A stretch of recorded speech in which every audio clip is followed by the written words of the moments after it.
So first item on the agenda is adopt the agenda.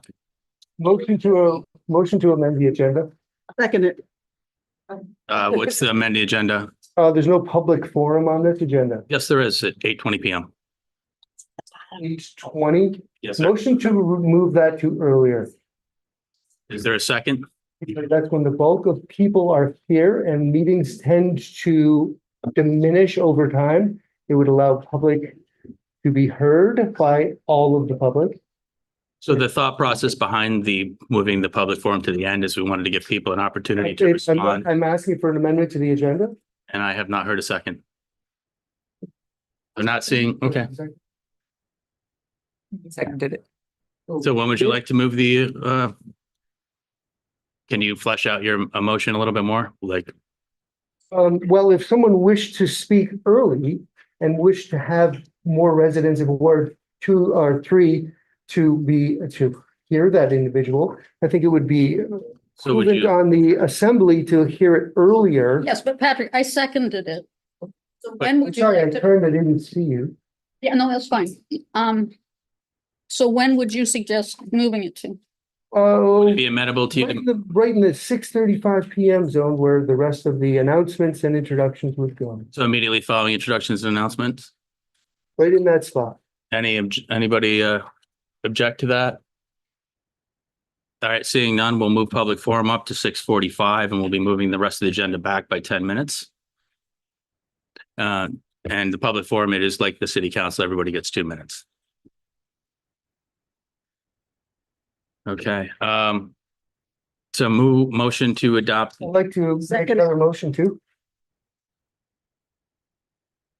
I'd like to submit to the full body a signed petition of fellow Ward 3 residents that comprise of 15 individuals. I will read that right now, and I want this to be accepted into the. We're adopting, and this is out of order. However, if you wish to use your 2 minutes at public forum to speak to that, we'd be happy to entertain what you have to say. Point of order there. Why can't this be adopted into the agenda and accepted into the meeting minutes now? It's part of the public forum. Part of the public forum. This It is, should be part of the public forum. I'm So, not gonna get into the weeds about it. It doesn't seem like it's an. It's not weeds, it's procedure. we're happy to give you time to speak about your petition. So all in favor of adopting the agenda as amended by Mr. Johnson, say aye. Aye. Aye. Any opposed? Motion, you're opposed. Well, I am opposed because I'm just worried. Were you trying to amend the agenda? He already did amend the agenda. But with what your, Second motion, nope, I was Question, call, introducing Counselor. this. I wasn't going to waste my time with this. This motion would have spoke to itself and was irrespective of my concerns. was These it were something you wanted to get on the agenda? Wasn't it? I don't know. Counselor, you're out of order. Stop. So it was Watch your tone. And I was, And we just took a vote to adopt the amended agenda, and I asked if everyone said aye. So are you wish to vote in favor or against? We're happy to entertain that. And we're happy to entertain. Let him finish. All three of you know where our tones are. I think I'm all set at this point. Okay. All right, moving on. Entertain a motion to adopt the minutes from our last September 4th meeting. Second. All right, thank you. Any questions or objections or amendments to the minutes as presented? Not seeing any amendments. All in favor, say aye. Aye. Any objections? Okay, the minutes have been adopted. Moving on to introductions and announcements, we'll just simply go around the room. We'll ask everyone to say their name, the street that they, their name, the neighborhood that they live in, and the street that they live on. So I'm Chris. I'm facilitating the meeting. I live in downtown. I live on College Street. Go to you, Amy. I'm Amy and I live on Johnson Street and Ward 3. And what was the other thing I was supposed to say? The neighborhood you live in. Ward 3. Johnson. Which is tucked in between Champlain and George and Peru and Monroe. Hi, I'm Nora, she, her pronouns. I live in Ward 3 in the Old North End on North Union Street, right by Loomis. Hi, I'm Suki and I live in Ward 3 on College Street. I'm Alan. I live on Ward 3 in College Street.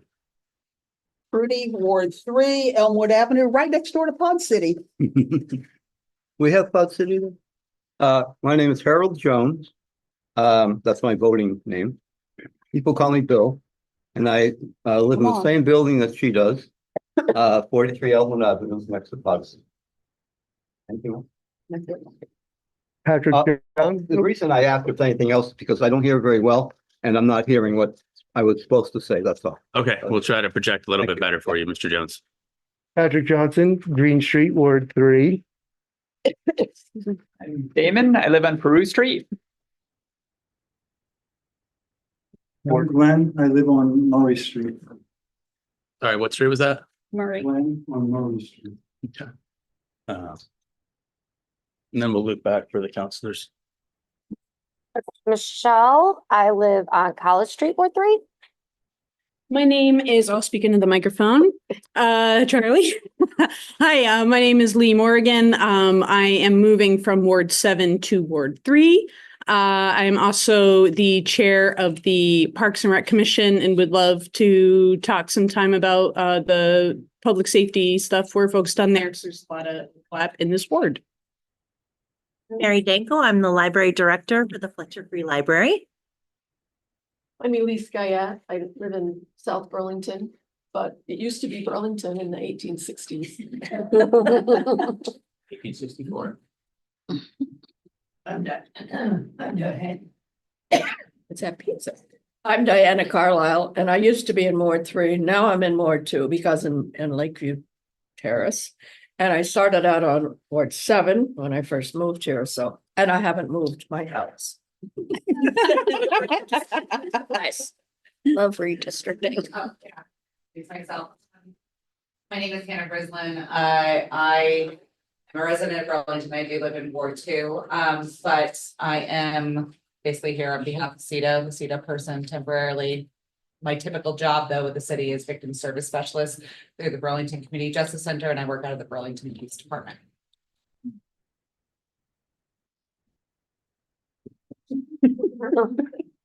Hi, Milo. How's everybody doing? Good evening. My name is Mila Grant. I am the Central District City Councilor, which is Wards 2 and 3.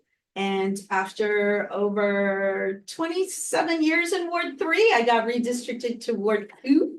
But because it's a district seat, I'm here with you this evening.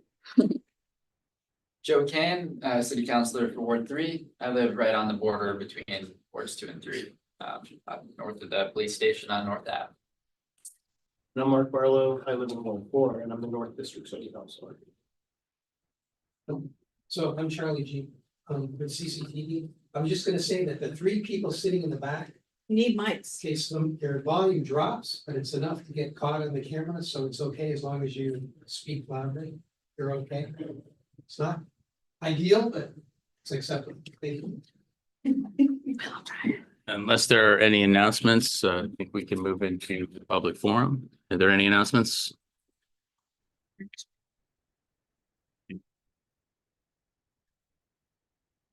All right, I'd like to open a public forum for anyone who has anything that they would like to say. Mr. Johnson? Anybody else?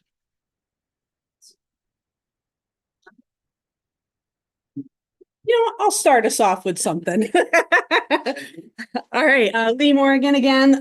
So I will say, so some good news that, so last year, a task I focused on the Parks Commission, I talked with Chris a fair amount, so he knows about this, is a syringe redemption proposal for the city that models a program used in Boston that has reduced their syringe litter by over 50% in the first year. The company that runs that is very interested in partnering with Burlington. And excitedly, some counselors are showing some interest, and I think it might be getting some movement, if not something kind of in the same vein. I'm really excited about that. So I just wanted to share the good news. Thank you. Mr. Morgan. And I would like to request 2 minutes and deal with that to Mr. Johnson. You can't. So I'm going to, this, I'm not going to waste my 2 minutes. This should be entered into the minutes. This is a motion to enter this. This is not a public forum. This is the order. This is a petition that is representative of a group of people.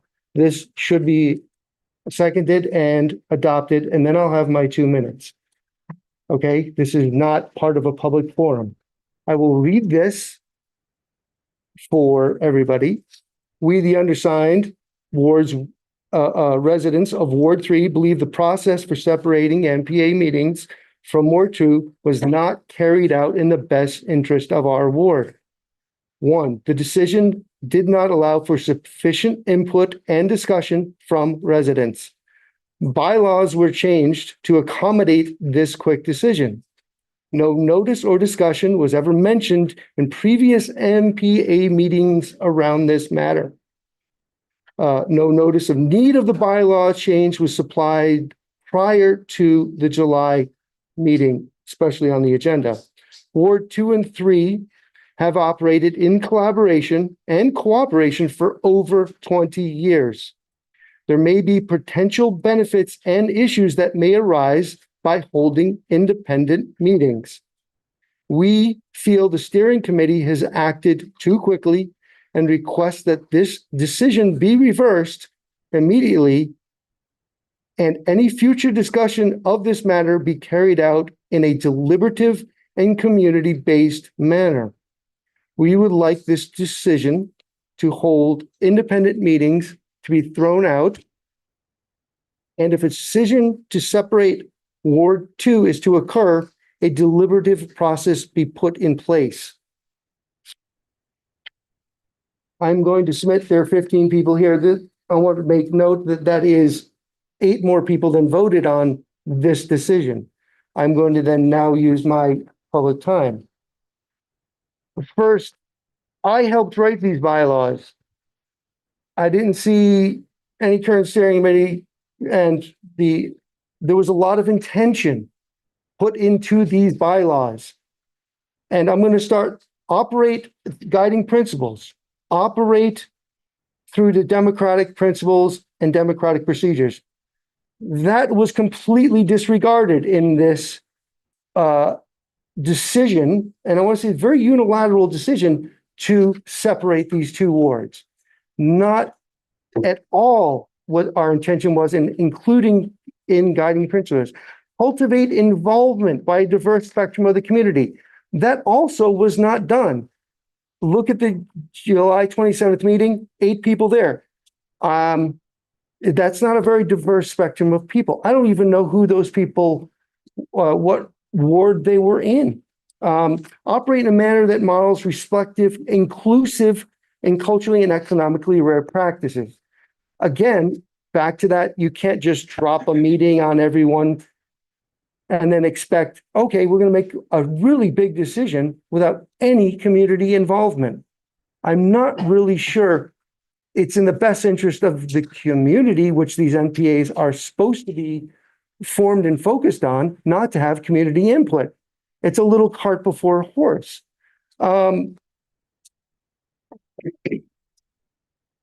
There's a lot of structural issues with this decision to add in an agenda item at the time of the meeting. It wasn't posted online.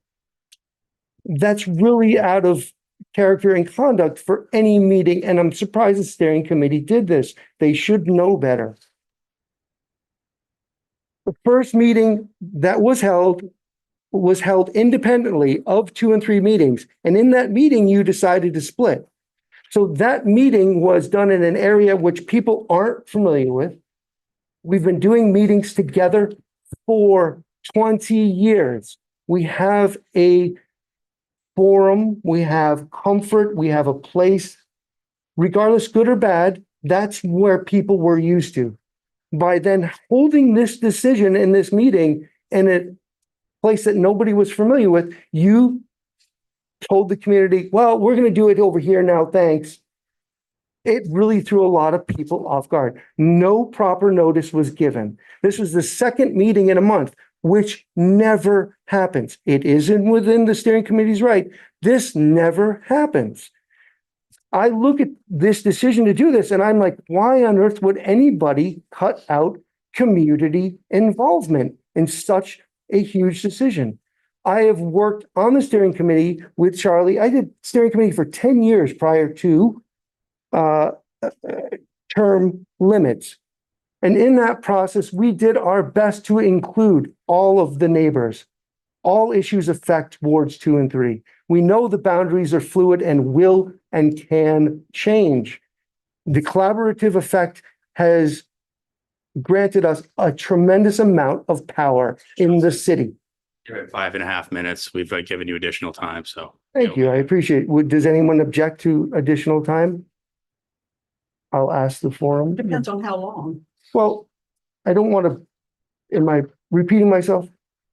That's what I said. No, I just didn't want to repeat myself, but if I am, I'll stop. No, I just wondered how long, because there are other people, there are other presenters here that Okay, this was a very important decision. The collaborative what they nature, have to We've say. given you more than double the time, Mr. Johnson. Happy to receive your petition. okay. I believe Mr. Eames chose to speak and he's going to yield those 2 minutes to me. So the power we commanded. We already gave you, you're at 6 minutes. That includes the Nope. 2 minutes that Mr. Eames will give you. Yes, it does. You're out of order. No, not how it works. It is how it works. You like to make up your own rules. We operate by Robert's Rules of Order. You walked all over Robert's Rules of Order. You use them when you see fit. If it will make you happy, Please. Mr. Johnson, We not we do can give this. you the remainder of public forum. Does anyone object for Mr. Johnson to have the entire public forum? Wait, we have public forum? It got moved. Yeah, to the before top. you arrived, sorry. It wasn't at the bottom, it was moved to the top. Seeing no objections, I'm happy to give Mr. Johnson the remainder of public forum so he can continue with sharing his thoughts with us.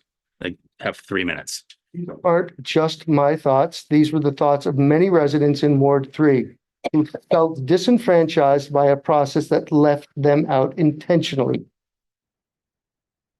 The structural nature of what you did was incredibly callous and cavalier. I'm surprised. Going back to what we have done, I did not hear in that July 27th meeting, I heard a lot of like, what we're not doing. What we have done is wards 2 and 3 is help put a mayor in office, have put councilors in that have made a difference. As wards 2 and 3, a collaborative process has occurred. We command a lot more power as a group. That's why we combined wards 2 and 3 together, because the diminishing participation in NPAs was significant. The collaborative event that occurred increased the dynamic and participation, which then created a better and stronger community that addressed a tremendous amount of issues, which went all the way from Maple and all the way to the Intervale. At no point was this ever brought up in 20 years of my doing this. This is so ill-advised and the unintended consequences are significant. Thank you for allowing me the whole public forum. Okay, moving on to the next item on the agenda. Yeah. We took up the time, so that's the allotted time. Can you be brief about it? Thank you.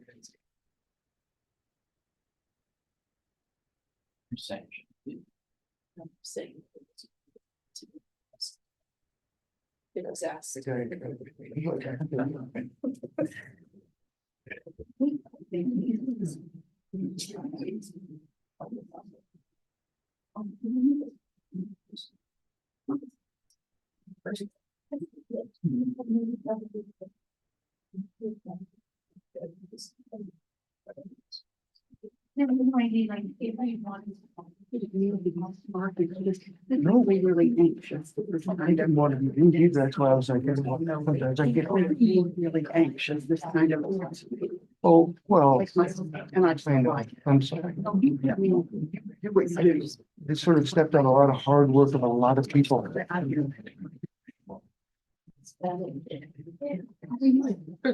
Anyhow, back to the agenda at hand. Thank you, Mr. Johnson, for sharing your thoughts on this, and thank you for bringing forth the petition. We'll certainly take a look at that and take your thoughts under advisement and see if we can address your concerns in a way that will work for everybody.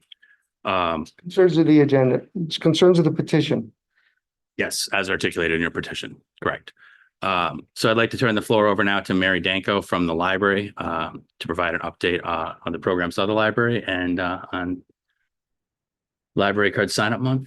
Yes, so thank you. 1 day late. 2 One days. day late. September was library card sign up month. So I've been going to all the NPAs to talk about the library, and hopefully you all have a library card. And if you don't, I hope you come and get one and maybe talk it up with your neighbors and friends and family. And my short little presentation is, I always think of the library as having two manifestations. We have our building, our bricks and mortar building, which we have our downtown Main Library, 1904 Carnegie Building, 1981 addition. We now have a small branch in the new North End. And at our physical library, you can come in, you can sit and just use the space. We have computers, access to internet. You can check out books at the library, still our main bread and butter. We also have our library of things. You can check out a laptop or a hotspot if you need it, or cake pans or food dehydrator. We still check out DVDs. And of course, we have all our wonderful programming that you can come to for children. We have story times. We have sing along with Linda. For our adults, we have book discussions. So many things going on. And of course, your library card gives you access to a lot of those things. But we also have what I like to say is our online library, which is a whole bunch of resources you can access without even stepping into our building. So you can get audiobooks online, ebooks online. We have Canopy, which is a movie streaming service that's online, access to Consumer Reports, access to the New York Times, access to all kinds of backlogs of newspapers and magazines. Libraries don't keep those in paper form anymore, but they're all digitized and you have access to that as well.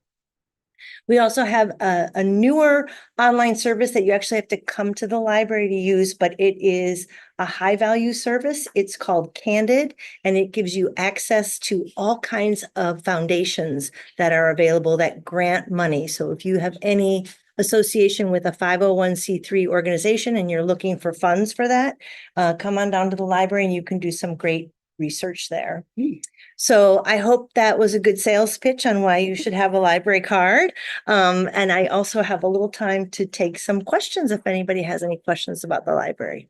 Yes. Have you given any, I think I brought this up to somebody at the library before, any thought to getting the New York Times, the history part where you can the archive?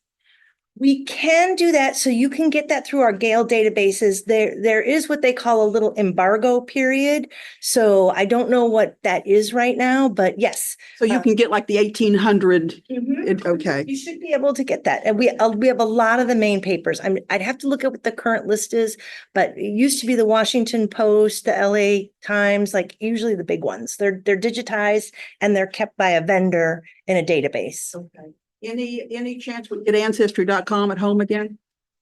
No, sorry. So you're referring to, it's another one of those online services that you have to be, it's geocached. So it's only within our building, which is like Candid, and it is Ancestry, and they're very limited in the seats. During COVID, they were, some of these vendors were a little bit more generous and now they've shrunk it back. But it's, come on downtown, come into the library, get some lunch and hang out with the librarians and your community out there. Cool.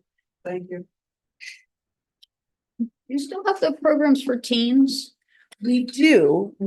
Our teen librarian resigned and she went to move back closer to home, but our new teen librarian, Mary Asha, is starting next week. And they are wonderful, and they've actually started a Queer Reads book group, and that's been going really, really well. And so we're excited for them and all the wonderful new programs they'll be bringing. Any other questions? I love your new North End library. Takes me a while to remember it's there, but when I do, it's wonderful to Yes, stop in. It is very convenient. Yeah. Thank Yeah. you. Thank you. Do you have like a library book on wheels concept where it's like in a van where it delivers out to families that can't make it to the library directly? So we do have an outreach librarian, and she goes to a lot of the senior housing and some of the nursing homes and senior centers. So she does that, and then she does outreach to different places as she can. And during the summer is when we really amp up our outreach program, and we go to all the parks and recreation nutrition sites, and we go to a lot of the camps and the parks, and we do outreach that way. But, you know, if you were to ask my dream, yeah, we would have another bookmobile that we could even go to all the different neighborhoods. You can never have too much library around in the city, is my view. Any other questions? And I always joke, like, I have no idea if you have overdue books, so don't be afraid of me. Also have a new library, if I recall, for the gardeners. We do. We've got rakes, we've got the pruner things and hose, and then snow comes, we'll have snow shovels. And yeah, it being downtown, sometimes people don't have the space for those things. And so it's been very convenient to have that tool lending library. Thanks for reminding us about it. And we're always taking suggestions of things that we can loan out. As we've tried that program, some things work out better than others. Some of our more popular things, you know, tend to get used a little bit more. We have a metal detector that seems to be very popular and comes in handy for folks. But we're always up for suggestions, so please let us know. Any further questions? So what's on your wish list for things that the library staff is looking forward to possibly doing at some point in the future? What's your biggest need? Our biggest need right now is reconfiguring our space. So we've had these vision documents and a schematic design for what we need to do. The library is right-sized for the city, but it's not meeting our needs as far as the technology that we have throughout the building, the electrical, and we also feel we could have more meeting rooms. Our meeting rooms keep getting filled, and we have 2 big ones, and we'd like to have more smaller ones because we get that request a lot. So reconfiguring the space to better meet the needs of the community is really the big next thing we're working on. Any further questions about the library? It looks like we had a couple of other folks come in after the start of the meeting. If you take a minute to introduce yourself, your name, the street you live on, and the neighborhood you identify with. Yeah, hi, Malik Mines. I identify with the King Maple neighborhood, I guess. I live on South Champlain, right across from August 1st. Yeah. Hi. Hello. Hello. Hi, everybody. Michelle Adami, live on Marshall Main Street.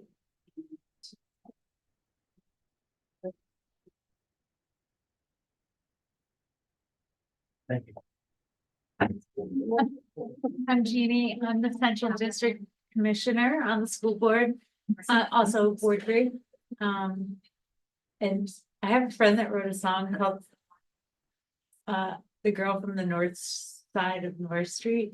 And I am a block away from North Street on the north side. He wrote that song before I was there. All right, thank you, Commissioner Waltz. Okay, getting back to our agenda now that we've revisited introductions. Next up is Elise Guyette with the Burlington History and Cultural Center, and she'll be talking about that project here. So Elise, it's all you. Library, big shout out to their history room. Yes, she didn't mention. I didn't mention we have the City of Burlington burial permits, and we have City of Burlington directories, which are very popular for those doing research. Yes. And I have a library card, even though I don't live in Burlington, but I have. Isn't that right? And just, before we get into your program, I just want to point out for those of you who let in, we do have an abundance of food donated by our friends at American Flatbread. We do have some drinks, so please avail yourself of that if you have not yet had that opportunity. Oh, yeah, I love when I come to these MPAs because everyone reminds me of things that I've forgotten. So yeah, right now we have a wonderful exhibit in our picturing room, Senator Leahy's photographs. If you haven't had a chance, come see them. And what I'll just say about that is what's interesting is a lot of the photographs that you may see over the course of history when Senator Leahy was a senator are from the media's point of view. And because he was the photographer, there's a very different viewpoint that you get to see really some fascinating moments in American history. So I hope you can all come and see it. It's up through I have to look. It might be coming down in a couple weeks. So, but it is on our calendar. Yep. Senator Leahy, as I understand it, is now a proud resident of Ward 3. Okay, Lise, take two. Thank you. Thank you very much. I'm sorry I didn't bring enough of these. But they are floating around a bit, and I'll leave this. I mean, basically, this is a little introduction to, there's a group of us trying to start a Burlington History Center. And this is, we have a survey. So this QR code and the URL is for people to go in and take a survey. I hope you do that after this meeting. Go right home and do it before you do anything else. Take the survey. Well, you can get a glass of wine or something first, but we do want you to take the survey. So basically Gail Rosenberg and I, who Gail does live in Burlington in Ward 5, we've been doing walking tours of Burlington for quite a few years. We had an edible, anybody ever go on the Burlington Edible History Tour? Yeah, well, yes, that was great. We did that for 5 years. We did a lot of research on many of the wards in Burlington, and we told stories from the point of view of different ethnic groups who came and built Burlington. And we walked around the city telling those stories, and we ate at 5 restaurants. So it was a really wonderful tour. COVID came along and we stopped that. And then we started doing more research. We did research for More Than a Market, which was a walking tour in the Old North End. And I've done a lot of research on people buried in the Burlington cemeteries and done tours of those.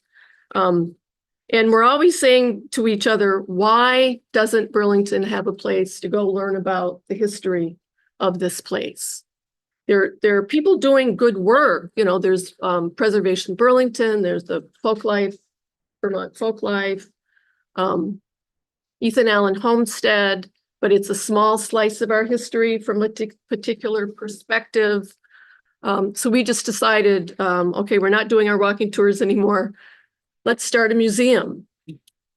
So that's what we've been doing. We got a nice grant from Vermont Humanities, and we've been using that to do things like create our logo. We're creating a website. We've been holding focus groups all over the city. We've been interviewing people, going to conferences about museums and what's in the future of museums. So right now we're in the research part of this to try to figure out what would a Burlington History and Culture Center look like?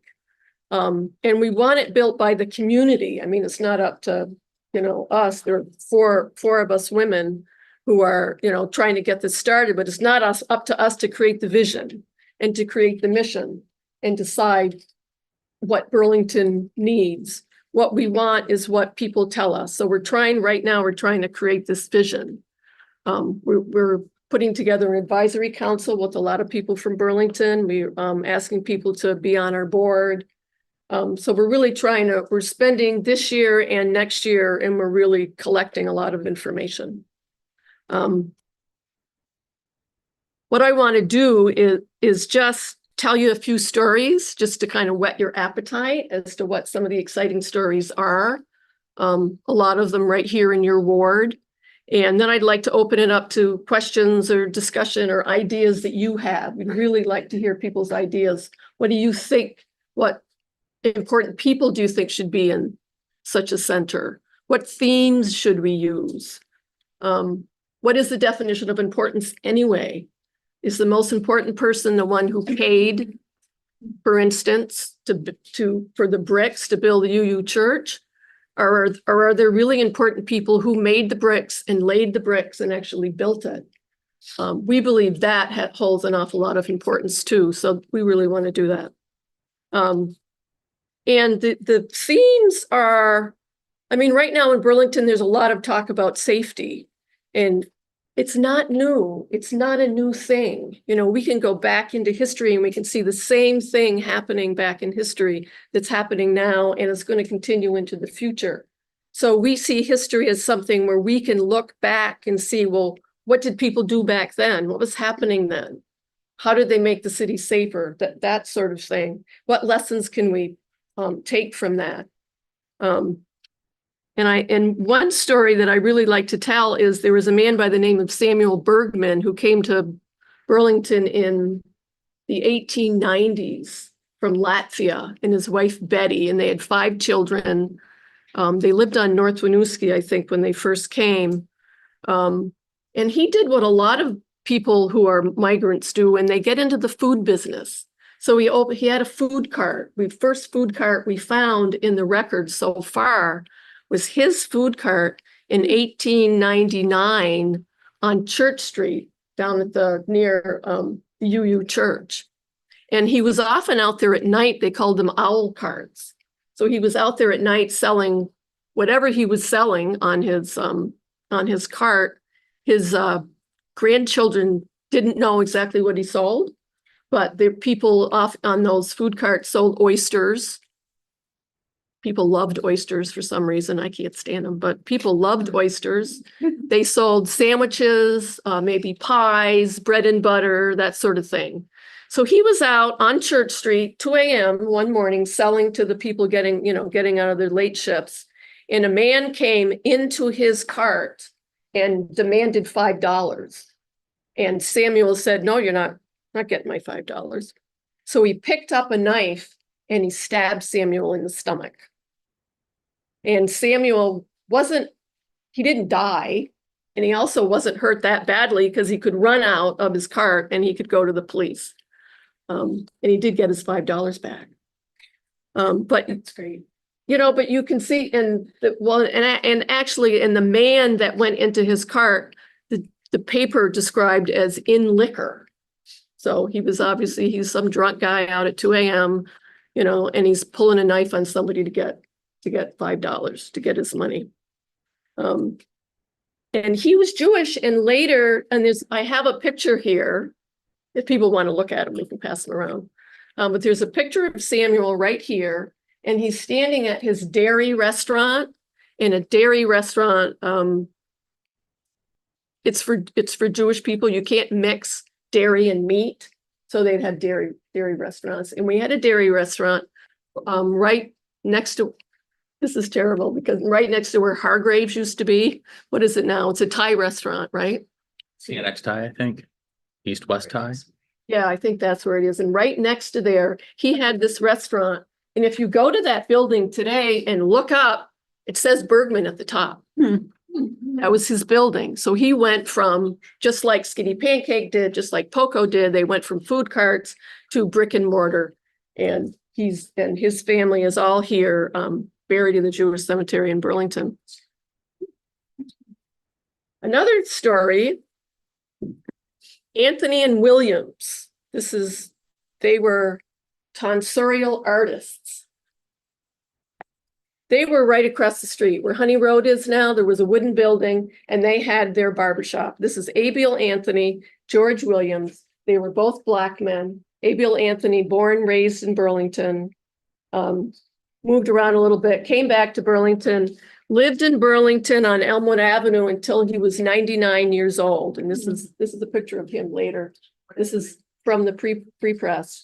And he was still working every day and walking from Elmwood Avenue to, it's now Cosmic Coffee on Church Street. It's upstairs there. So he walked every day from his house up and down those stairs and then back home and on his feet all day being a barber. And he said that he lived be such an old guy because his daughter took care of him. I think it was, he didn't smoke, he didn't drink, and he walked every day and up and down those stairs until practically the day that he died. And he died in 1937, and he talked about his family being on the Underground Railroad. His father worked what is now, I think I'm pointing in the right directions, what is now Alibaba's. Is this the right Yeah, that's the right direction? So his father was a chef there. So his family lived here on Elmwood, Underground Railroad, barber, made hair gel to grow hair. Just looking around to see if anybody here might need a little bit of this. He did, yes. He shipped it all over the Northeast. He shipped it to New York. He shipped it to Boston. He was a very successful man, and the Free Press has a lot of articles about him, about what a wonderful guy he was. Just another quick, the other guy on here is Williams. There was Anthony Williams. George Williams was the third generation Black farmer from Heinsberg. His family moved to Heinsberg on a hill farm in the 1790s.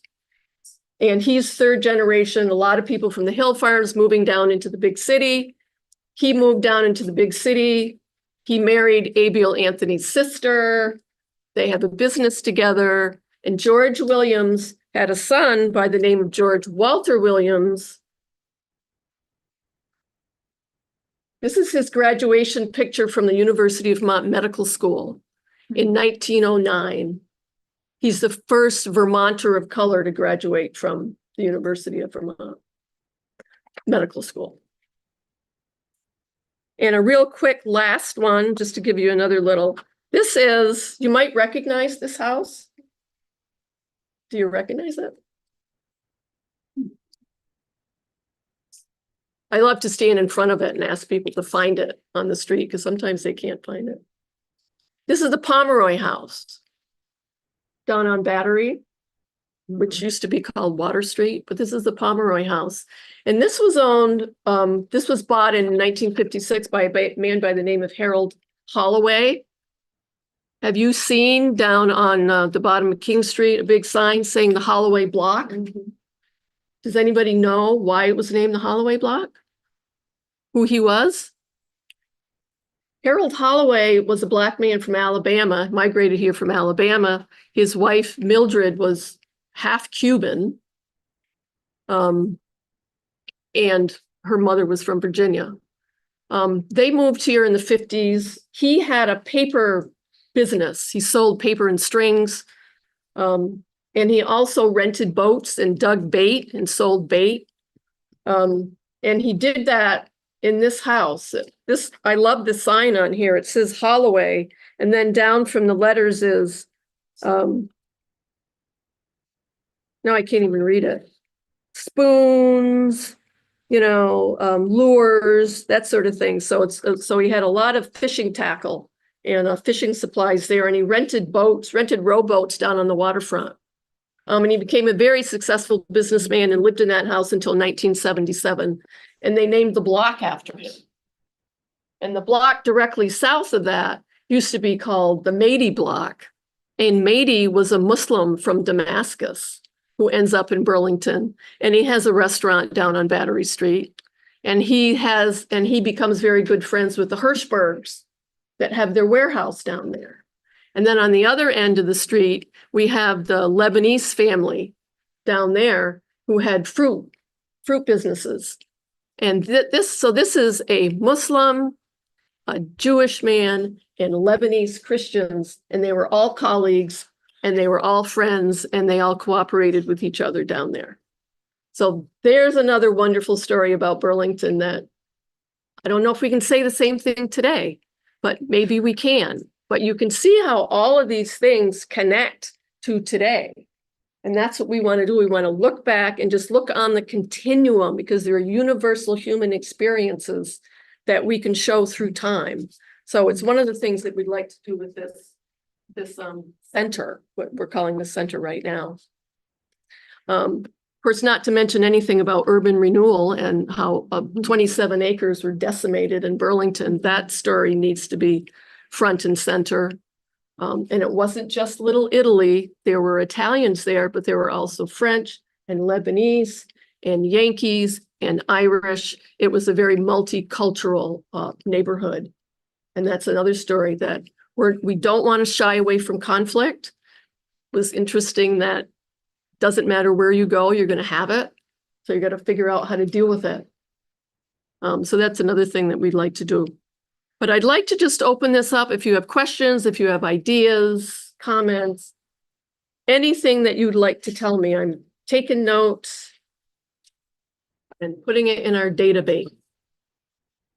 Anybody have any questions or ideas? I've got a comment. One of the historical societies I used to work at, we had something got used a lot was the house history. People that would like buy the house in town, they would come in and then we would have the history of that house. And I don't know if that is something that you're planning to do, but we got a lot of use out of that. People love to come in and research their house. Oh, and they came in and they did it right They there. would come in and we would have, well, this is back in, old school. I mean, this is back in the day. Right. And we would have all that information for them, pictures and Right. who owned the house and anything we knew about it. And they could look at the picture of their house now and the old, that kind of thing. And they love doing that. So That's great. that got a lot of use. The city directories would be very helpful in that. I mean, one thing that we never thought of that people have been telling us, what about all these archives? Like the library's got a great archive, all the news outlets have archives. What can we do with those? And one idea is maybe that we could become a clearinghouse for, look, this is what we have here. You can go there, you can go there. Maybe we can help people know where all of these archives are. Interesting. Yeah, and so that would be fun to do your house too, yeah. Yeah, that's a lot of fun to do that. Yeah. I bet. Yeah, thank you. What is your next step beyond now? Well, actually, we had a very exciting development. We had a meeting with Eric Farrell and Samantha, with Eric Farrell. And Samantha used to work for CETO, and I'm forgetting her name right now. And they're developing this memorial block. And I think they had an open house a little while ago. I think somebody was talking about that she was there at that open house. And there may be space for us there, which we thought was pretty exciting. They're going to save the front of the Memorial Auditorium, where the lobby is and all the plaques to the World War I veterans, because it was a memorial to World War I veterans. They're going to try to save that part, and we may have some space in there. So our steps right now are still collecting ideas, interviewing people, because we want to build the vision from the people who live here, and we need to find a place. That would be a great place. We've also thought about the fire station, because I think Burlington needs a new fire station, if I'm not mistaken. So there's that too, and we thought that would be fun, and we'd leave the pole in. Might need extra insurance if we leave the pole in. That would be fun. Because we want it to be fun and joyful, but it needs to be serious, and we need to talk about, issues that have plagued us from time immemorial, on this continuum. So we want to do all of that. So You work with the library and special collections, do we have? what was the first part of your question? With the library. Oh, yes. Oh, absolutely. Yeah, they have great. Yeah, we've been up there a lot. They have a great archives up there. There are lots of families with lots of history. I'm sure you're in touch with them, like Carringtons. And that whole data gathering Right. there. Right. Yeah. Yeah. We've been talking to a lot of people, and a lot of people have, I'm sure you have things in your attics that maybe you shouldn't throw them away. Maybe you should see if anybody wants them. I'm sure there's a lot of good stuff. But so that's it. Any other ideas? Yes. Yeah, I think the environmental aspect, like I'm thinking Barge Canal, I'm thinking Riverside Avenue, which has like old cars stuck into it because of the 1950s landslide at that time. They stuck it with old cars for stabilization. Yeah. Also along the lake, there's these cages off of basically like the coast of the lake, where I think it was the 1930s, they just kind of dumped old furniture and such in there. And then also obviously the Where's that? Wait, where's that? Oh gosh, I don't even, it's above North Beach. There's a professor who recently came out, kind of like alerting the public about the risks of Riverside Ave and the landslides there. Right. Dr. he Paul knew- Bierman, I'm sorry. Dr. Paul Bierman. Yes, Bierman, yeah, so he would be a good one to touch base with, because he has a lot of that knowledge. And then also Waterfront Park. It most certainly did not look that way. Like, the reason why Battery Street or Battery Park is like a cliff is because it was literally just cut off the land, so it used to be a hill that would come down. So there's a lot of interesting history from our industrial age, but also how we've coped with it and tried to mitigate the harm. And we still are, especially with barging now. Right. Yeah, so Battery Street used to be called Water Street because the water used to come right up to what is Really? now Battery Street. It was called Water Street. The, the railroad industry filled in, I think it was 60 new acres in the lake. Oh. So that's an incredible, story.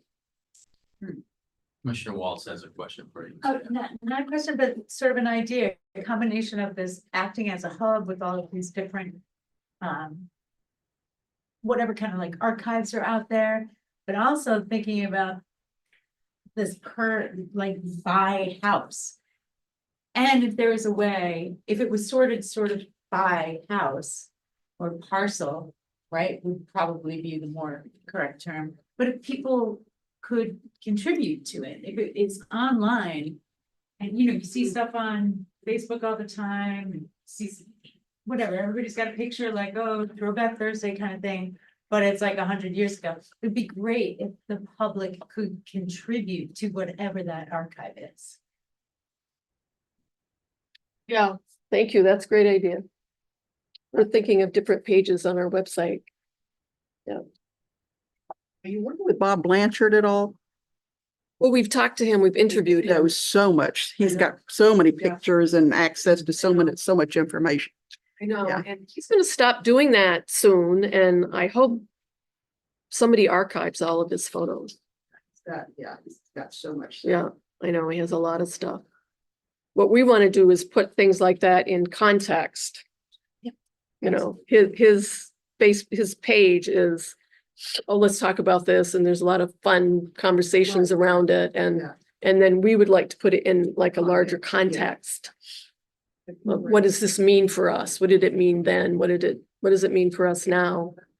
Yeah, that sort of thing.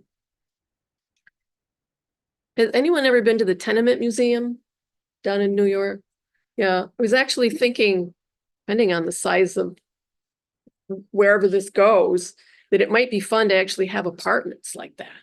Recreate apartments with different people's stuff.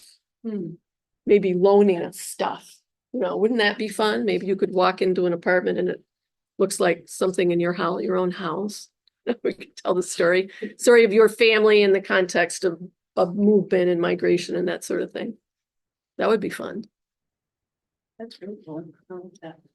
And the Shelburne Museum had the 50s house for a while where it was all decorated as the 50s. I don't think it's there. It's not there. It's not No, there they took anymore. it. That was fun. It was one of the most popular exhibits they ever had. Yeah, no, it's now People something loved else, right? Yeah. There's something back If you here. need anything, I have. 1950s. Yes. What's your name again? Yes, we're. Person of my dreams, right? As I clean out my house, yay. I have a friend who lives in Burlington, who has an Elvis room. That's great. Are there any other current ideas on where the museum could end up if not at Memorial Auditorium? Well, fire station. I really wanted the. You're really thinking, I wanted the cathedral. oh, okay.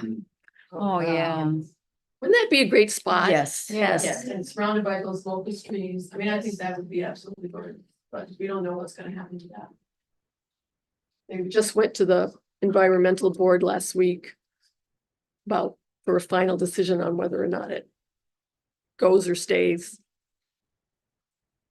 Any further comments? We'll close this and move on to Ms. Carlisle's. Make a suggestion. So I think you've gone to CCTV, you did studio show. So if I were you, I'd make up a little business card thing. And just write on it the date that you did that in today's date. So if people want to see commentary or presentation on our cultural center, just go to cctv.org and search by these dates. You're gonna see, so numbers today, we put today's date, and we tell them to go to minute 33. I think. Actually, it's gonna be less than that, 23%. That's my suggestion, everywhere you go, it's gonna have these little pieces of paper, this is where you can see this. Yeah. Do you remember the original date? Remember there or not? I'll check it out. I'll check it out. Yeah, so today's the 2nd, right? Okay, thanks. All right, I'll just simply say that perhaps you'll consider coming back to give us that history lesson on the redevelopment here on the urban renewal project here at some point. And on that note, I'll turn the floor over to Diana Carlisle to speak to us about the Champlain Glass Company and the Glassfield community. Start with a comment about the Holloway building. My house on Lakeview Terrace had a bait shop added to it in the 1970s. And there is a huge, I mean, it's probably 6 feet long with little drawers and 2 glass things that open up. And I had never known where it came from. It wasn't original. In the basement, in the bait shop. And I was so curious to know what it was. And I finally asked the family that had rented the house I live in now if they knew. And the young man said, oh, of course. When we opened our bait shop, Holloway gave us his bait cabinet in 1977. And we moved it. I don't know how. Oh, I think before the structure was built. So it's in that basement, and it's a historic. You still have it? Yeah. You have it in your I don't know how to get it out. Yes. Always, what is it called? Bait? It's the What? bait cabinet, The bait for the cabinet? little lures and lures. things. Oh, yeah. Yes. It's a beautiful piece of furniture. Yeah. Because he dug a very deep well in the back of this house Yes. for the bait to keep it cold, for the Mhm. live bait. Yes. Yeah. We had 2 Holloway half bait drawer. oil tanks that kept the bait. Okay, so it's fascinating, all these things. But anyway, yes, so I'm Diana Carlisle, and my fascination with what went before is the first manufacturing company in Burlington, which was the Champlain Glass Company. And it was started in 1827, and it was in the Old North End. And it was, if you can picture, after the War of 1812, where the cantonment was and all the barracks there by Battery Park, it was just sandy and nobody was there. And the Erie Canal opened in 1825, the Champlain in 1823, I think. And all of a sudden, the traffic going down the lake and out to the cities that were developing, Schenectady, Buffalo, eventually Chicago, needed building materials. And somebody from Boston, plus some entrepreneurs in Burlington, said, this is the perfect place, Burlington, to start a window glass company. We can make our fortunes. Entrepreneurs, just like Silicon Valley was today. Everybody wants to get part of the action. So they bought some property some investors came up from Boston in 1827, and they started the glass company. And that is no easy task. And that is why the start of the Old North End development, because where they chose for the glass company, this is an 1830 map. I'm sorry, you won't be able to see it too well. This is, as Elise said, there's the Burlington Bay, and the Battery Street came right up to the bay. And The camera, we could all oh, yeah, Charlie, yeah. And I can pass this around. There's a copy of it. So it was right at the corner of Water Street and Sherman Street and Park Street and North Champlain. And it's right there. You can see a little octagonal building and some outbuildings, but you can see that there is nothing in the old North End. I mean, there wasn't anybody living there. Is that?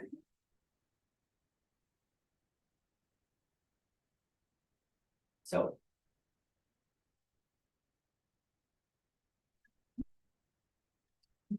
So, yeah. Anyway, Can I see them? sure, pass it around. So, it was no easy task because you needed a place that had good sand, silica, which is silica, potash, lime, lots and lots of wood because the furnaces had to be up to 2,000 degrees. And you needed the skilled glass blowers. And we did not have any skilled glass blowers. And you needed some money. So a company had stopped in Boston, and through the connections here in Boston, they brought up these immigrant German glass blowers who were took years to get to blow glass with their whole families. And they had to build housing for them because there was nothing here. They had to start a company store in order to have them have the things they needed, et cetera, et cetera. So it was a huge undertaking. And it took so much blood, sweat, and tears to start this manufacturing company, which was the start of the change from the agrarian farm community, frontier economy, really, to a growing economic manufacturing city. So as I learned about this, I had tremendous respect for the people who put the risks they took to do this was fantastic. And I got to know them as I studied them and as they interacted with Irish, who were also glass blowing, and English and cutters and Germans. French Canadians were the people that came down and could cut the wood, and people to make the boxes, people to pack the boxes. They had to have the teams of horses to take it to the water and ship it down, et cetera, et cetera. So anyway, it was a very close-knit community. And I think it started the old North End sort of feeling connected as we are today, sort of hard workers, talented in many ways, getting to know each other. We're not, I won't say that. I was going to say we're not, where we have lots and lots of space between us. They were tight homes. But I think it started the whole community and neighborhood of the old North End. Let's see what else I can say. So there was a funny story about the town was very excited about the glass blowing coming. And the owner of a hotel said, when you have your first blowing, I promise you that I will fill a bottle, which they didn't make many of, but they did make them. I will fill a bottle with the best my house, my restaurant, my inn can supply you in alcohol. So the blowers built what they said was a barrel glass bottle, and they drove it up to the front of the hotel, and the hotel owner came out much shocked, but he said, I promised you, and to show that my word is no scrap of paper, I will fill it. So he filled it with alcohol and sent it down and congratulated them. And it was very exciting for the town because they mostly blew in the evening. And you can imagine the light and the fire and watching them blow the glass and make the things that they made in their off hours. So anyway, and here's what here's a picture I'll pass around, but this was cylinder glass, so it took a tremendous amount of strength and endurance as well as knowledge. There was one young man that started, his name was Frederick Smith, and he started as an apprentice at 18 years old. His father died and his mother had him with a farmer who promised to clothe him, feed him, and he didn't feed him, and he got skinny and sad, and he ran away. And he ran to the glass company. He was smart, he'd had some schooling, and they took him in, and his protege took him to owning the company. So he owned the company when he was in his 20s, and he made a success of it. I say success. Success was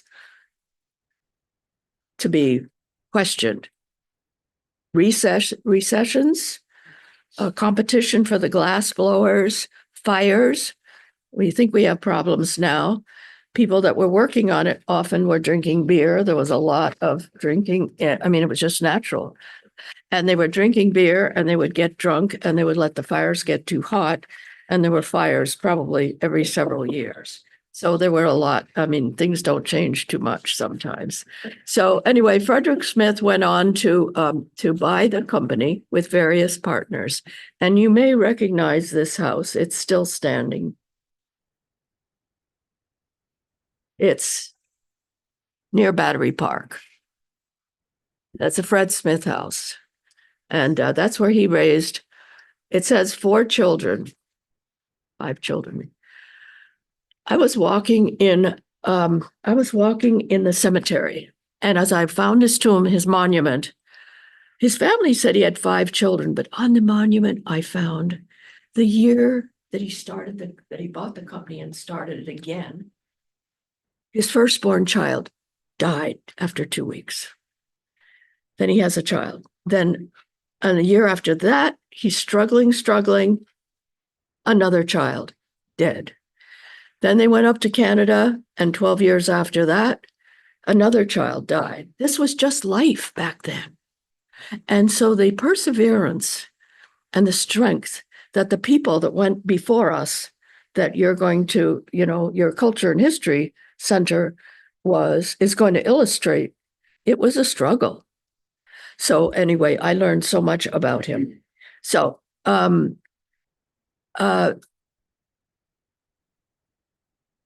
I began to see historical monuments around, those markers, and I had taken a course with Tom Visser, and he said, this is an extremely important company. And I said, I think it might merit a historic marker. He said, absolutely. So he called the lady at the state, and she said, yes. So this June, I don't know if you've noticed in Battery Park, there's a new historic marker, Champlain Glass Company. And it went in on June 30th. And 12 members of the Smith family, I don't know if you know Charlie Smith, that's a Smith family, the descendants. And Charles P. Smith that started the bank with the time and temperature. He was a president of that bank. He was a grandson. And so the family has gone on to be part of Burlington's history, but not only history, business leaders from that one person that started as an apprentice and eventually owned the company. They went out of business. There wasn't enough wood. Pennsylvania had coal and natural gas, much better to make glass, and they were nearer the centers of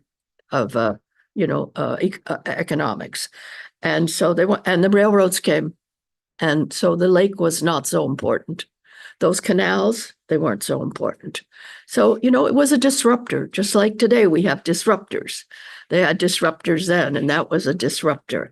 But he went on to start the Pioneer Mechanics Shop where Foam Brewery is, and had little incubator business people or crafts people. So anyway, I found that the special collections was full of information that nobody knew was there. The Smith family, probably Charles P. Smith, gave all of the records, the ledgers, the payrolls, the company books, everything to the special collections, and there they were sitting, waiting for somebody to find them. Waiting for you. I guess so. So anyway, that's what I just wanted to share with you. And I was pretty thrilled to have somebody that, you know, gave their life. And so it's what it looks like. Where's that, his monument? Yeah, yeah. So, and I did want to say, it was called Glassville, by the way, on one of the old maps. It's called Glassville. What I did want to say, if anybody ever tells you any stories about having an ancestor who blew glass, I've honored Frederick Smith and I know all the other names, but I don't know how to trace them. I think they probably moved away when the glass company closed because they had to go find work and there wasn't any other glass company here. But if anybody knows, anybody who says, oh yes, my German ancestor, my Irish ancestor, or my English ancestor was a glass blower, I would love to discover some of those workers. So that's my story. Important part of the history. Yeah. So we have, Oh, and I want to just say that if anybody wants to read the whole story, it was published in the Vermont History book. Okay, you know, this is what the Vermont Historical Society publishes twice a year for research. And you can go online. It's all online. Yes. The glass still exists? Like, is there a window of it? Oh, my goodness. Wonderful, wonderful question. Yeah. We'll talk about redevelopment. I was able to started this in the 90s and I was able to interview two of the family members who are no longer alive. And she said in the redevelopment, there were some beautiful glass windows and fan lights and side windows destroyed. Redevelopment, down, gone. So it wasn't just the Italians, it was also some very fine houses. There are some wavy windows up in the attic here. And the guy that now owns it came to the dedication ceremony and he gave a little tour of the house afterwards. Oh, nice. And you could go up in the attic and see the wavy glass. And I'm sure, you know, but nobody writes Champlain Glass Company on your window pane, so who knows?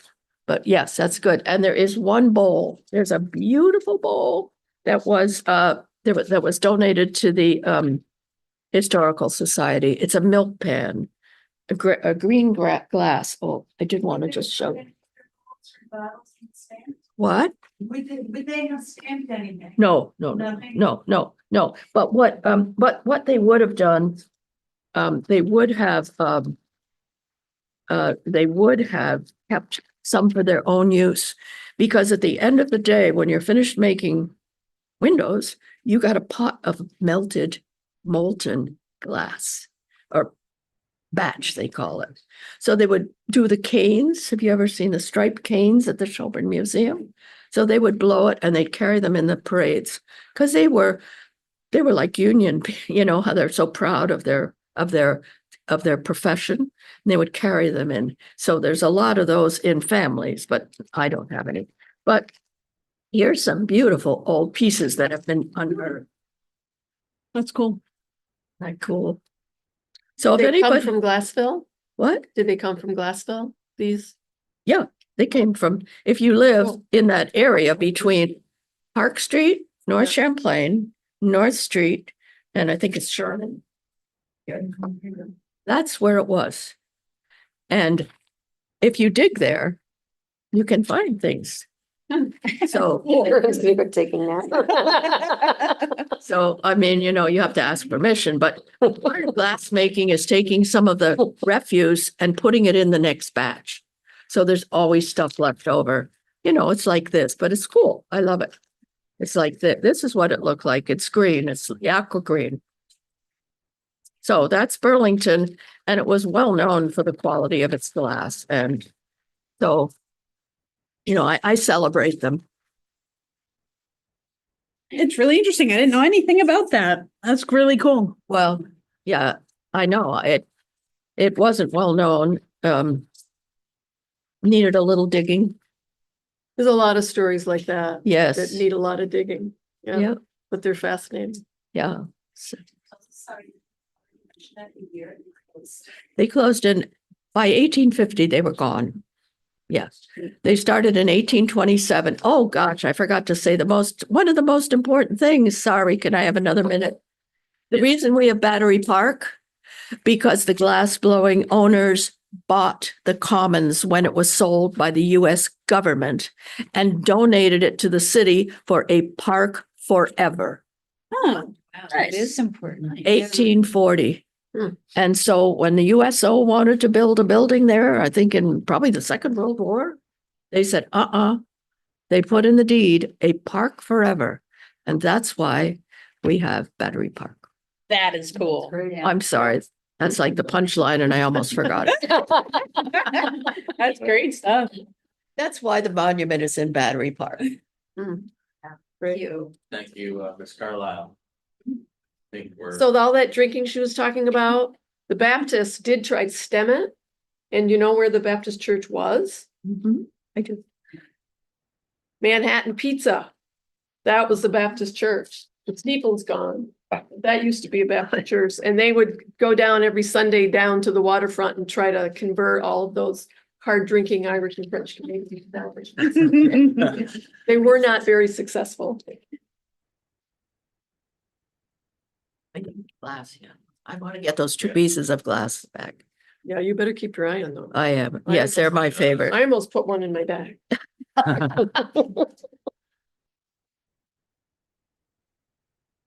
Alrighty, we're right on schedule for the most part.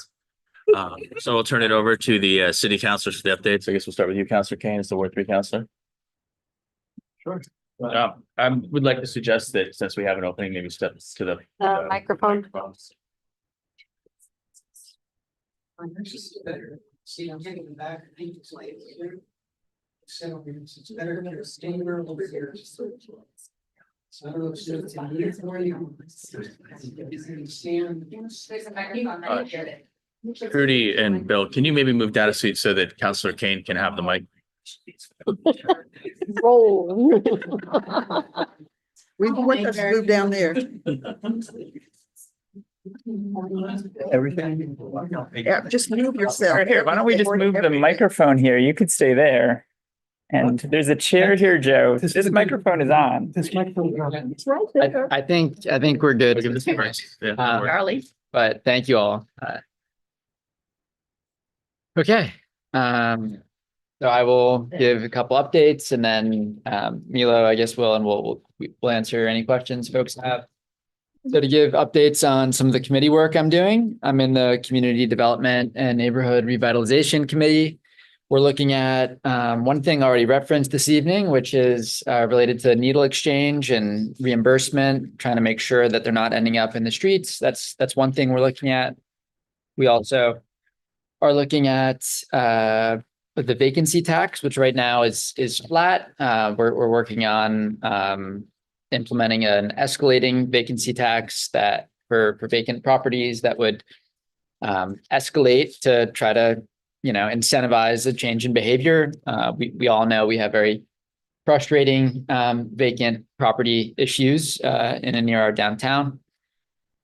We are also looking at in that committee the notice period that landlords have to give for rent increases over a certain percentage, potentially increasing that notice period from 90 days to 180 days. That's one idea. There have been some preliminary conversations. Increases in rent have been very stressful for Ward 3 residents. Knocking doors. I just this past January, February, I heard about $600, $700, $800 a month rent increases, which if you don't have much notice for is even worse than if you have a bit more notice and can try to figure something out. Somewhat relatedly, but not in that committee at this moment, but related to rental rates potentially, but to the rental market in general, is rental properties are currently taxed at the residential rate, not the commercial rate. So if you are a business and you're selling coffee on Church Street, that building would be assessed at a 20% higher commercial rate than the residential rate. But if you own and operate a 30-unit rental building, that is taxed at the residential rate. So there's an effort right now going on to take a look at that element of the tax system, think about how commercial and residential tax rates, which are different, are being assessed, and make sure that that's reasonable. I'm also on the Board of Finance. In the Board of Finance, we're busiest in like May and June, getting ready to solidify the budget for the year. And then this is our less busy time. But the less busy time is really a good opportunity to, do the work of getting ready well in advance. This year it was very hectic. The mayor got elected. We were $13 million gap. Yeah, we were, I guess our organization day was, April 1st, and we had just 2 or 3 months to kind of put it together. And so we ended up, pretty quickly deciding which positions were going to be held vacant. So we ended up holding about 20 positions vacant, city staff positions. We didn't have as much time as we would have liked to think about, which positions, if we have to hold some positions vacant, which should they be, which shouldn't they be. We made 1 or 2 decisions that I'm already feeling very stressed about and want to make sure that we rectify for next year, including having held the deputy assessor position in the assessor's office, the tax assessor's office open. So right now they're a 3-person department, fully staffed. They're 4 folks. I think that department maybe should even have 5 people. So we have personnel decisions at the Board of Finance. We also talk about infrastructure projects and capital improvements. So, for instance, our wastewater treatment system is in need of an upgrade, particularly as our city grows, which it may, in light of the zoning amendments and neighborhood code, and just the significant development at Cambrian Rise, City Place, potentially the South End Innovation District. And so we are constantly having conversations with department heads about capital needs, about infrastructure projects. The Bank and Cherry redesign project that'll reconnect Pine Street is well underway in the planning, but still there are still some pieces that can move, and so there are ongoing conversations. The city is reviewing our plans in terms of infrastructure priorities in general for bike and pedestrian safety. And so if you guys want to be part of those conversations, the Walk Bike Committee meets, I think it's the first Wednesday of the month. So it's today. It was at 5:30 today. You might want to go. There will be some important meetings coming up in the next handful of months as we try to define what our goals are. I know I've heard from some people in this room that Battery Street should be a priority. I agree that Battery Street should be a priority. And the more of you all that go to meetings, make your voices heard, that makes my life easier advocating for the prioritization of certain infrastructure projects. There are a number of projects that I would love to get into. The rail yard enterprise project going down, connecting Battery Street to Pine Street is something that the city's actively thinking about. The South End Innovation District down by Sears Lane is a property that is also under active review for development. There are very expensive capital projects that we budget out 5 years in advance for. And so just trying to have as much foresight as possible is the way we're going to get the best results. So we're thinking about redoing, for instance, some bathrooms, some facilities up by North Beach and the campground, in the next year or 2 or 3 years. And it's important, to have conversations well in advance about what our needs are, what the community's needs are, to make sure we're allocating enough money to get projects done in the way that we need to, that'll really have a big impact for the community. So I am having these conversations. You all can, watch Board of Finance. You're welcome to come speak at it. You're welcome to shoot me, an email and let me know what you think, I should be advocating for or against. So those are some committee updates from me. There's also, of course, a lot that goes on at the council level that's outside of my committees that we can also touch on, but I'll just let Milo jump in at this point. Thank you. I will also say something that I feel a lot of people in our city don't pay attention to.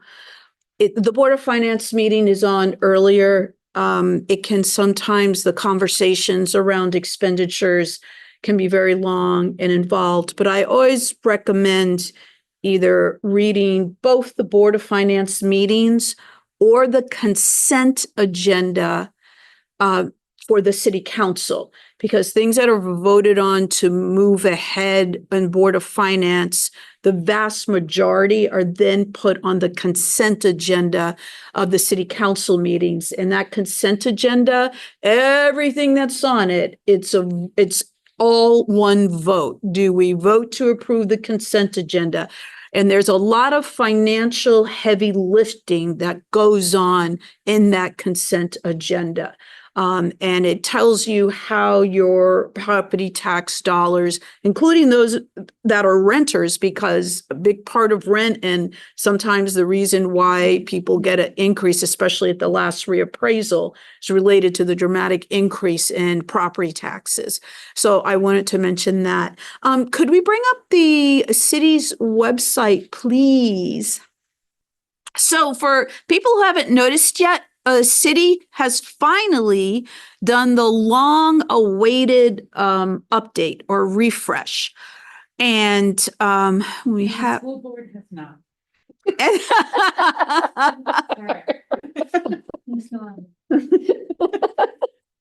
Still on board docs? We're old school. Oh, man. So this refresh, I just want to point out a few things. There are still departments that need to really figure out how they want things displayed. There is still issues with, I feel like too much was transferred over. And that's a concern that I have. I've been trying to prioritize. As a counselor, I always felt it's crazy that I can't find information, right? If I can't find information, how can other residents find information? But if you hover over government, please, and is there a way to make that bigger? Or maybe there's not. Okay, you hover over government. One of the first things you see is the office of Mayor Emma Mulvaney Stanek, and underneath you'll see the mayor's updates. That is going to be an area where you can go to read everything that's in the mayor's emails and any public safety updates that she does at city council. These updates she gives are also attached to city council meetings, but if you want one place to go for the mayor's updates, it's going to be in this area. Also under the mayor's office is a link that says to sign up for email updates. So for those of you that are not getting the emails directly from the mayor, this is where you go, add your email list, and you will get those updates. Now, I don't expect everyone to agree with the mayor, but what continues to concern me is people saying that they don't know what the mayor is doing. They haven't heard. So it's got to be Front Porch Forum, because the updates are also posted to Front Porch Forum. She does the email updates. We have the that you can sign up for. She has them linked under the mayor's updates, and they're on city council minutes. So we have to be active participants to a certain point. There's like a bare minimum that we need to do in order to get information. The other thing is at the bottom left-hand corner, there's a button that says agendas. So we used to have the calendar. Now you click on agendas. And when you click on agendas, it's going to take you to Civic Clerk, and it will default to today's date. You can scroll up and down for the meetings, and up at the top, there's a way to limit your search. You can choose a particular meeting. And if you click on public safety, for example, you would be able to isolate the public safety committee meetings and just search for those. Our last meeting was on September 19th. It was a very important meeting. We had a full update from Chief LaChance, who gives us full updates at least every 2 months. Very, very important, very interesting. One of the things that has really deeply concerned me at times is that rightfully so, there's many concerns about the police department and the staffing at the police department. But the fire department has staffing issues as well. And the way that they are handling them is such that the average person, really on a day-to-day, we don't think about the staffing issues at the fire department, even though we see them everywhere, right? We do. We've never had anyone complain about the fire department not showing up for a call, and we really need to commend them for that in a way that's not happening. The part of his presentation was how they have a plan to go after lateral transfers. That plan included making a great little video, and I'm going to share the link to that in Front Porch Forum. It's about a minute long, promoting not only the fire department, the Burlington Fire Department is a great place to work, but the city of Burlington still being a great place to live. Beautiful pictures of the city. It was great, and they did that in-house. They are going to be putting that in their social media. They're active on social media for anyone. Even if you don't have an Instagram account, create an Instagram account and follow the fire department and share it, because they're doing some great work there. And they're going to be doing something that's called boosting. They're going to, pay to have their post with their video boosted so it reaches more people, and they're doing digital advertising in media that other firefighters read. That's important. We don't have the police department doing these things. So when I talk about ABCs, 1, 2, 3s, people are probably sick of me saying it. That's an issue.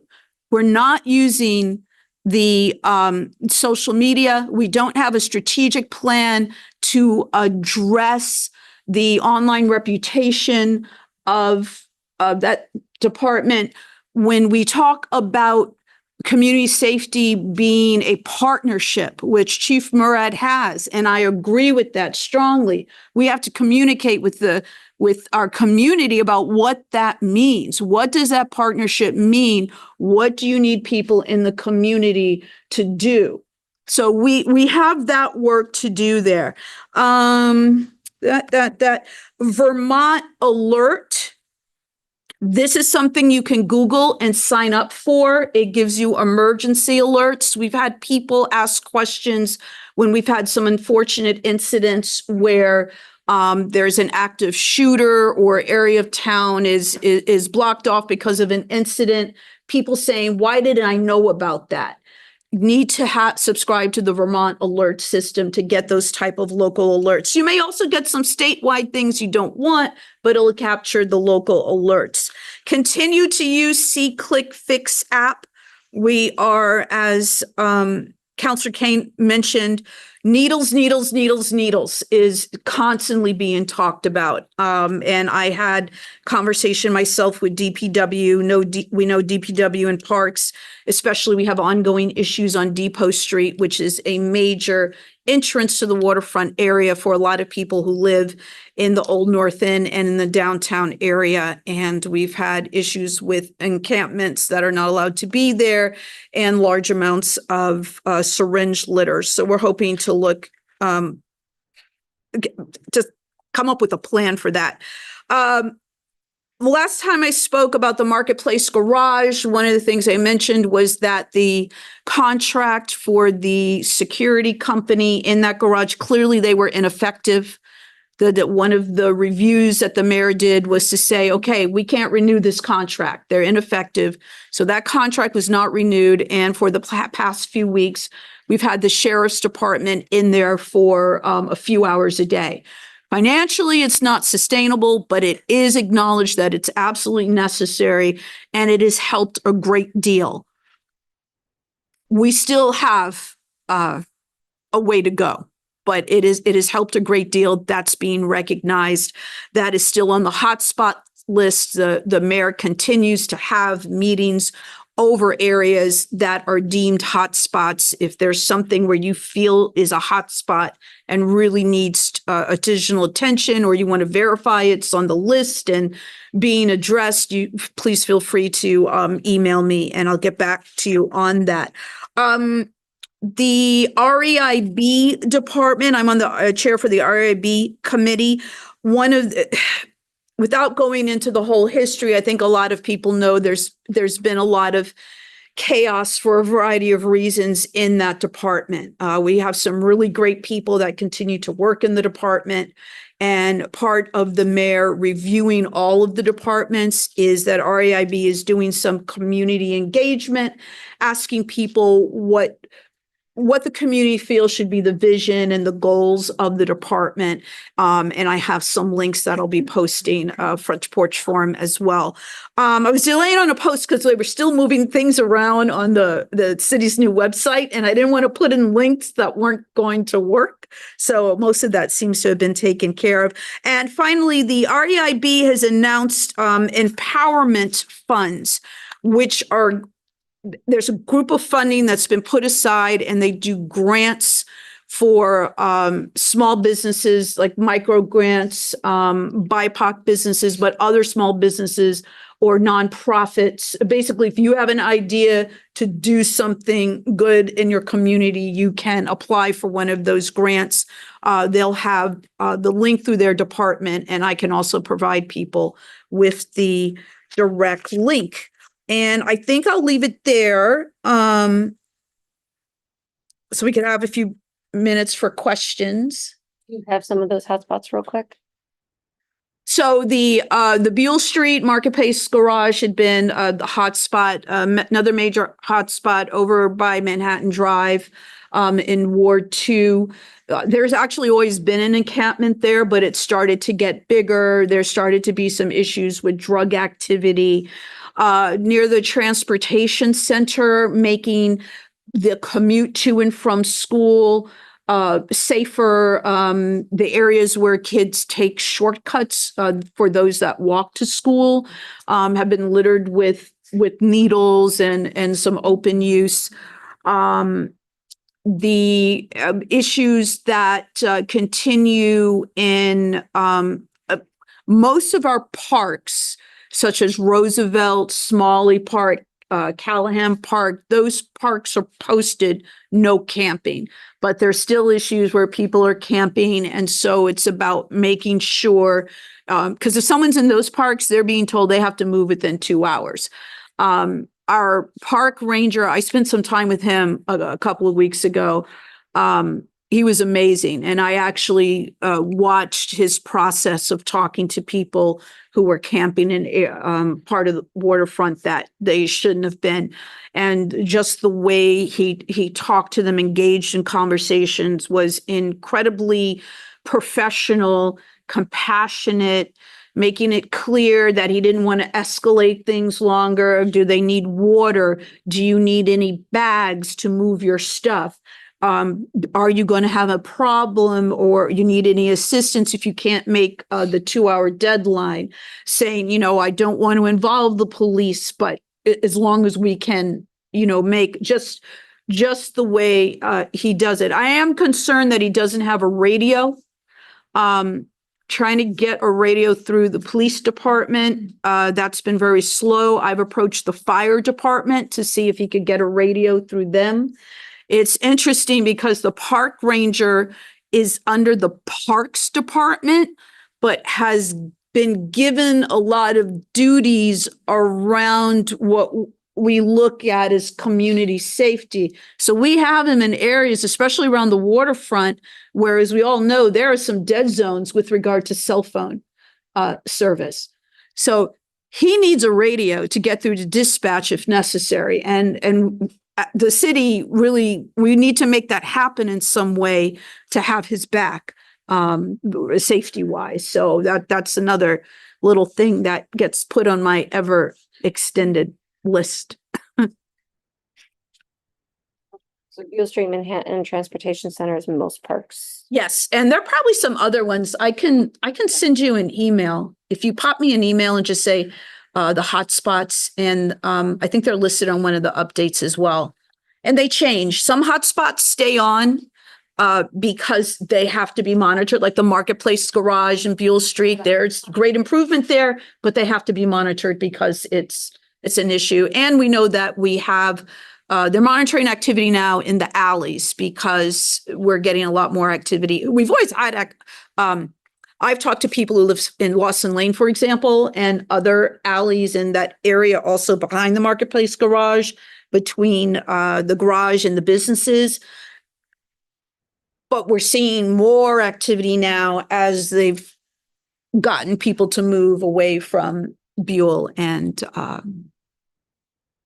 that area. If I could just jump in real quick on the topic of hotspots. So the mayor's office and a bunch of city staff have been putting in a lot of energy on those particular hotspots. And I have been concerned that department heads maybe have not been directed to look at areas that have issues that are not technically hotspots. So, you know, the Elmwood area, Depot area, like near where folks are concentrated in camping by the waterfront. You know, other neighborhoods that maybe didn't make like the kind of black and white cutoff, just to make sure that BPD, DPW and parks in particular, like are not taking too much of a black and white approach and leaving certain neighborhoods that are having issues kind of on their own, which was a concern that I had and some residents had. Question. Where are the sites being considered for the safe injection site? Just what's being considered? We don't know yet. I personally was interested in the Social Security building because it was still downtown, so people could walk there, and CSL's the street team, Howard Center Street team that works with a lot of people who suffer from substance use disorder could get them there quickly, because people who start to be in withdrawal, they're not going to get on a bus and go somewhere.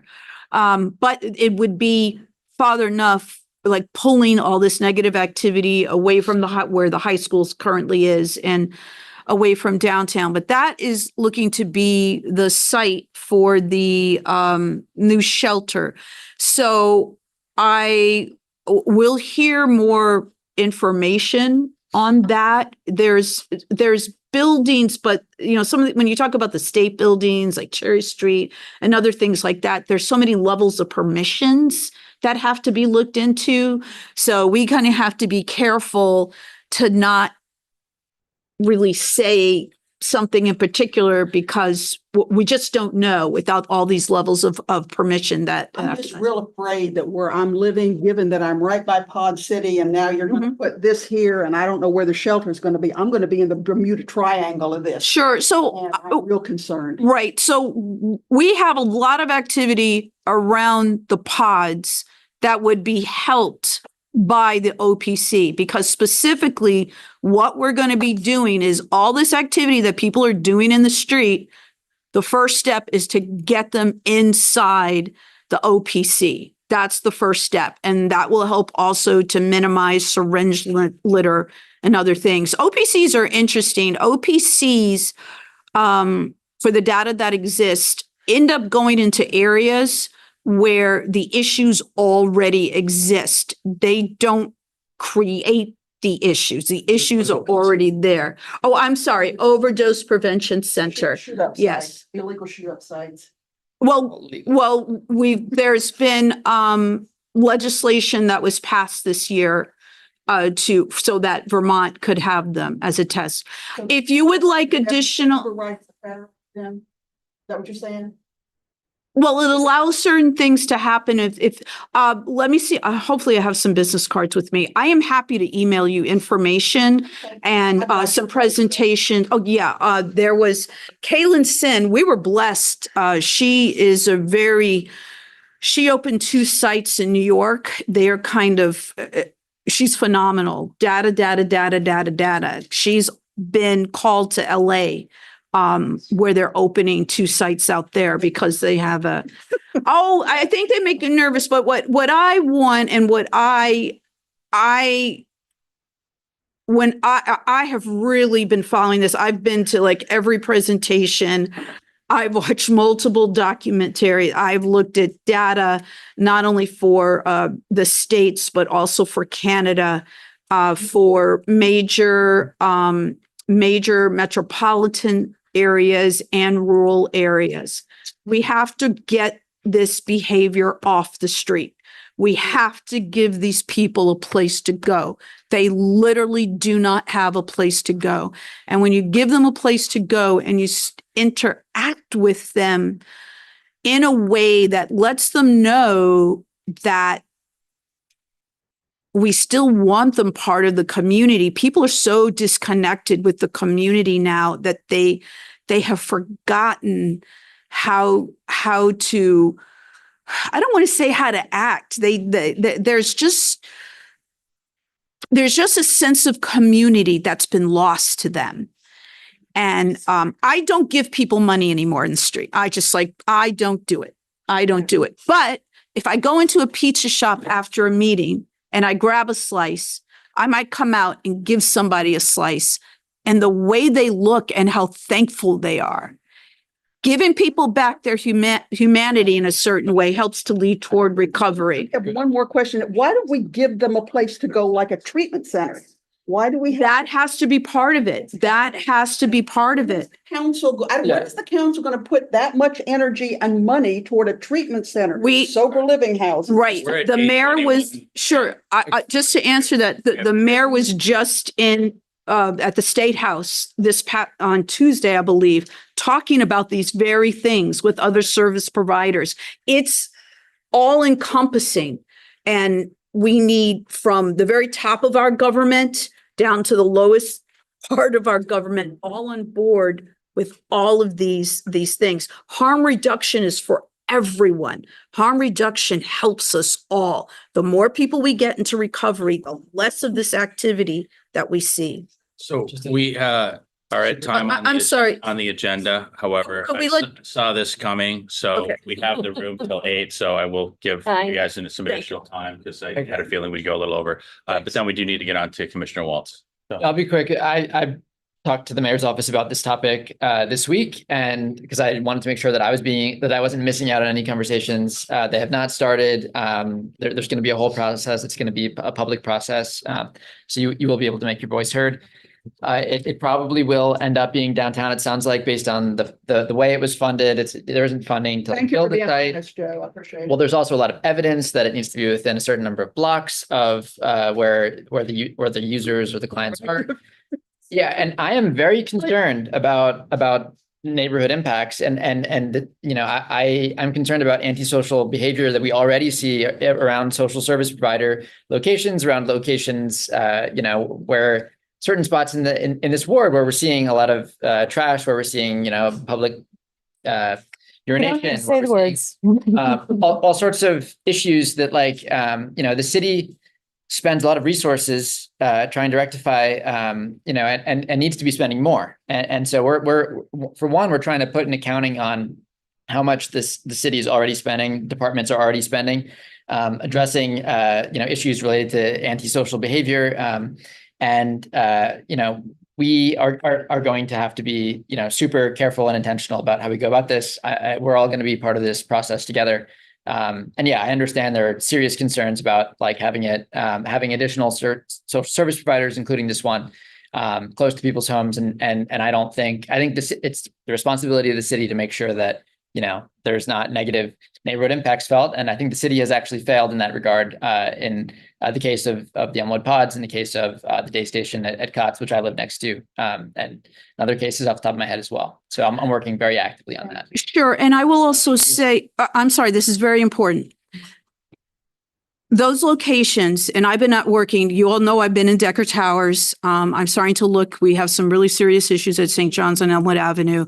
I am by the pods. I see what's happening there. We have to understand that those locations are not prevention sites. They're not. The key is when we talk about what the overdose prevention center can do. Like people think, oh, but they're going to go in and use, they're going to go in and use. The first step is to get them off our streets. That's the first step. And then the people who are working in there, they're going to be connected with services. They have to establish those relationships. So the first thing is to get them off there. The OPC has a very specific goal that say, you know, at Chittenden, feeding Chittenden, we're starting to have issues where people are complaining about the activity that happens in line while people are waiting to pick up food, right? So that isn't the original purpose of feeding Chittenden. They're not equipped to deal with that. That isn't their purpose. And that's the issue with some of the other services. They're not, we don't have enough prevention. We don't have enough prevention. We don't have enough treatment, and we don't have enough prevention. Thank you. On that note, I'll just say, welcome, Commissioner. Well, I do have a question. Coming out of your time. I'm gonna take it out of my time, no problem. No, we can What's go. going on with the Act One building across from the OP? Might get a little confusing, OP and OPC, but what, it is a Howard. don't know. It is a Howard building, like, I haven't seen any action over there, and by the way, the kind of action that people are used to seeing there, it's very similar. And it's Yeah. empty all the time. Yeah, I don't know what's going on over there. Anyway, that seems like. That's a very good question. I have made a note and I will ask. Yeah, some of the stuff that moved from Buell, ironically, moved into the city market parking lot, and people kind of go, there's this little area they kind of climb under, and then they're under the Howard Center of all places. No, I know, because So- that's where I'm parked Yeah. right now. And it's like it's like a reoccurrence of like the ravine, right? Like Yeah. everybody's kind of like getting to that one darker spot, Yeah. that hiding spot. Okay, so I'm gonna try and segue. I'm not always good at this. You're great at Counselor this. Kane, you talked about how you have to plan ahead for construction. Okay, well, 5 years ago, we planned at Burlington School District. Jeannie Waltz, your school board commissioner, Central District, that would be wards 2 and 3. Years and years ago, we put aside money. We had plans for it. We decided not to do those things, or it just wasn't right. So it sat there. And then finally, we got this opportunity. And next thing you know, Integrated Arts Academy is getting a full renovation for this entire year. So not only are we building a new high school, not only are we just accepted a bid or of the companies that are bidding on the airport project. If you guys haven't heard about this, it's yet another humongous project we're doing. The track and field is almost done. Trying to think what else is. Oh yeah, there's a whole basically new therapeutic school down on where the conference center in Rock Point used to be. It's called Eagle Bay Academy. That is almost short of a lot of landscaping, which is being delayed because they can't get heavy equipment over a little teeny tiny bridge because Parks and Rec is not able to do that right now.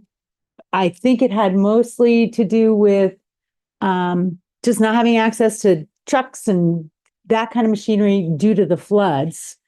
So they were kind of called away. And then of course the weather is going to move in, and that time period for doing construction is not going to be that great. I also think that they found out, they thought both sides were bedrock. One side is, one side is not. So what the scope of that work totally changed, which is a huge delay for that project being finished. The inside is amazing. The views are also amazing. Yeah, right now, the Burlington School District it is like unbelievable how much construction is happening. It's like we're cramming like 15 years worth of needs into like this, like a 3-year period. Yeah, the project up at the airport is on target to start I feel like I just say these dates so that I can be like, oh, nope, uh-oh, major look. But hopefully I'm not jinxing us and saying that it's supposed to be done by the beginning of 25-26 school year. So, And I'm sorry, just the clarification of the project at the airport, is this the tech center? it is part of Burlington Technical Center, okay. Yep. So two programs are migrating of the tech center programs in the new construction on 52 Institute Road, which is BHS, high school tech center. Two of the tech center programs are getting housed at the airport. I know that they haven't figured out what the name of the whatever thing. I don't know what they're going to call it. But then the other one is all about manufacturing. So there's two projects there. Auto mechanics is not there anymore, or in existence in the future. And what's going to happen? And I don't even want to go into how many things are where and whatever. But two separate communities for the tech programs. And speaking of the new high school tech center, the big culminating event of placing the last beam is happening this Friday. It's a big shindig from 11 to 1. So all the main frame, I guess you want to call it, the last big beam is going in. It's happening. I know, right? And the track and field is almost done too. So When do you project that the school will be ready for kids? I mean, when's it going to be done? the projection is, oh my God. About. I think it's a day. No. I can't. No, this is the problem. My brain doesn't actually work at 7 p.m. No teachers. This is what teachers do. 3 p.m. You're like, Stop thinking. I believe that it is also the fall 25-26, or it might be January. I'm not sure. I know that we're not as off schedule as people think we are, but I don't know. That's also a relative term. What Chris thinks is completely different from what I think happens. Got it. All right. This is. I'm just, the idea of Yes. oh, you're behind schedule or something. It's a relative term. So we wanted to open up. 20 years. Yeah, right. We wanted to open up next fall. I think it's like a semester late. So Close enough. Thank you. but you would not know it by every day that there's marketable change. So It's as a pretty wild. school commissioner, we'd often say that the schools are the heart of Burlington. Hopeful that with the construction of the new high school, that will certainly help to elevate our status as a destination for families who want their kids to get a high quality education. Yeah. And certainly help us in that regard. And I want to put it out there that we are, what's that mean? Wrap it up? Louder voice. Oh, I'm not loud enough? That's not possible. That's why I like coming to these meetings, because every once in a while someone tells me I'm not loud enough. Okay. The district is hiring paraeducators. Please, they are looking. I think there's something like 20. I know, sorry. Burlington first. This is for our district. This is the bargaining year for paras. That means that whatever gets decided now is going to determine what the raises are. The fact that we're having a shortage, for sure, that if you get this para job, you are for sure going to get a raise next year. It is absolutely 100%. You are going to get a raise. How much? Well, get in there and become a part of your bargaining unit, which is also called a union. I'm sorry. Do you know offhand how many students the new school is supposed to house? The capacity stuff. I do know this. Hold on a minute. Nope, it's not going to pop out of my head.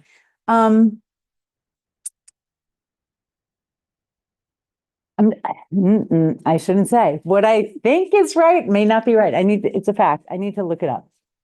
I was curious. How many There's like billed fire for marshals. compared to how many we have coming in? Like, Well, what our numbers look like? there are less students, for sure. You know, the baby boomers are done having babies. So our enrollment in the state has been declining for quite some time, guys. It's like actually a big decline. And people talk about this a lot because less kids is less per pupil money that you get to spend on education.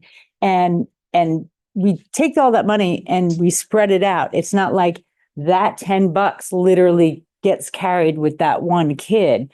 So numbers matter, but yeah. The whole new budgeting system going out too with this whole. Are you talking about state level stuff?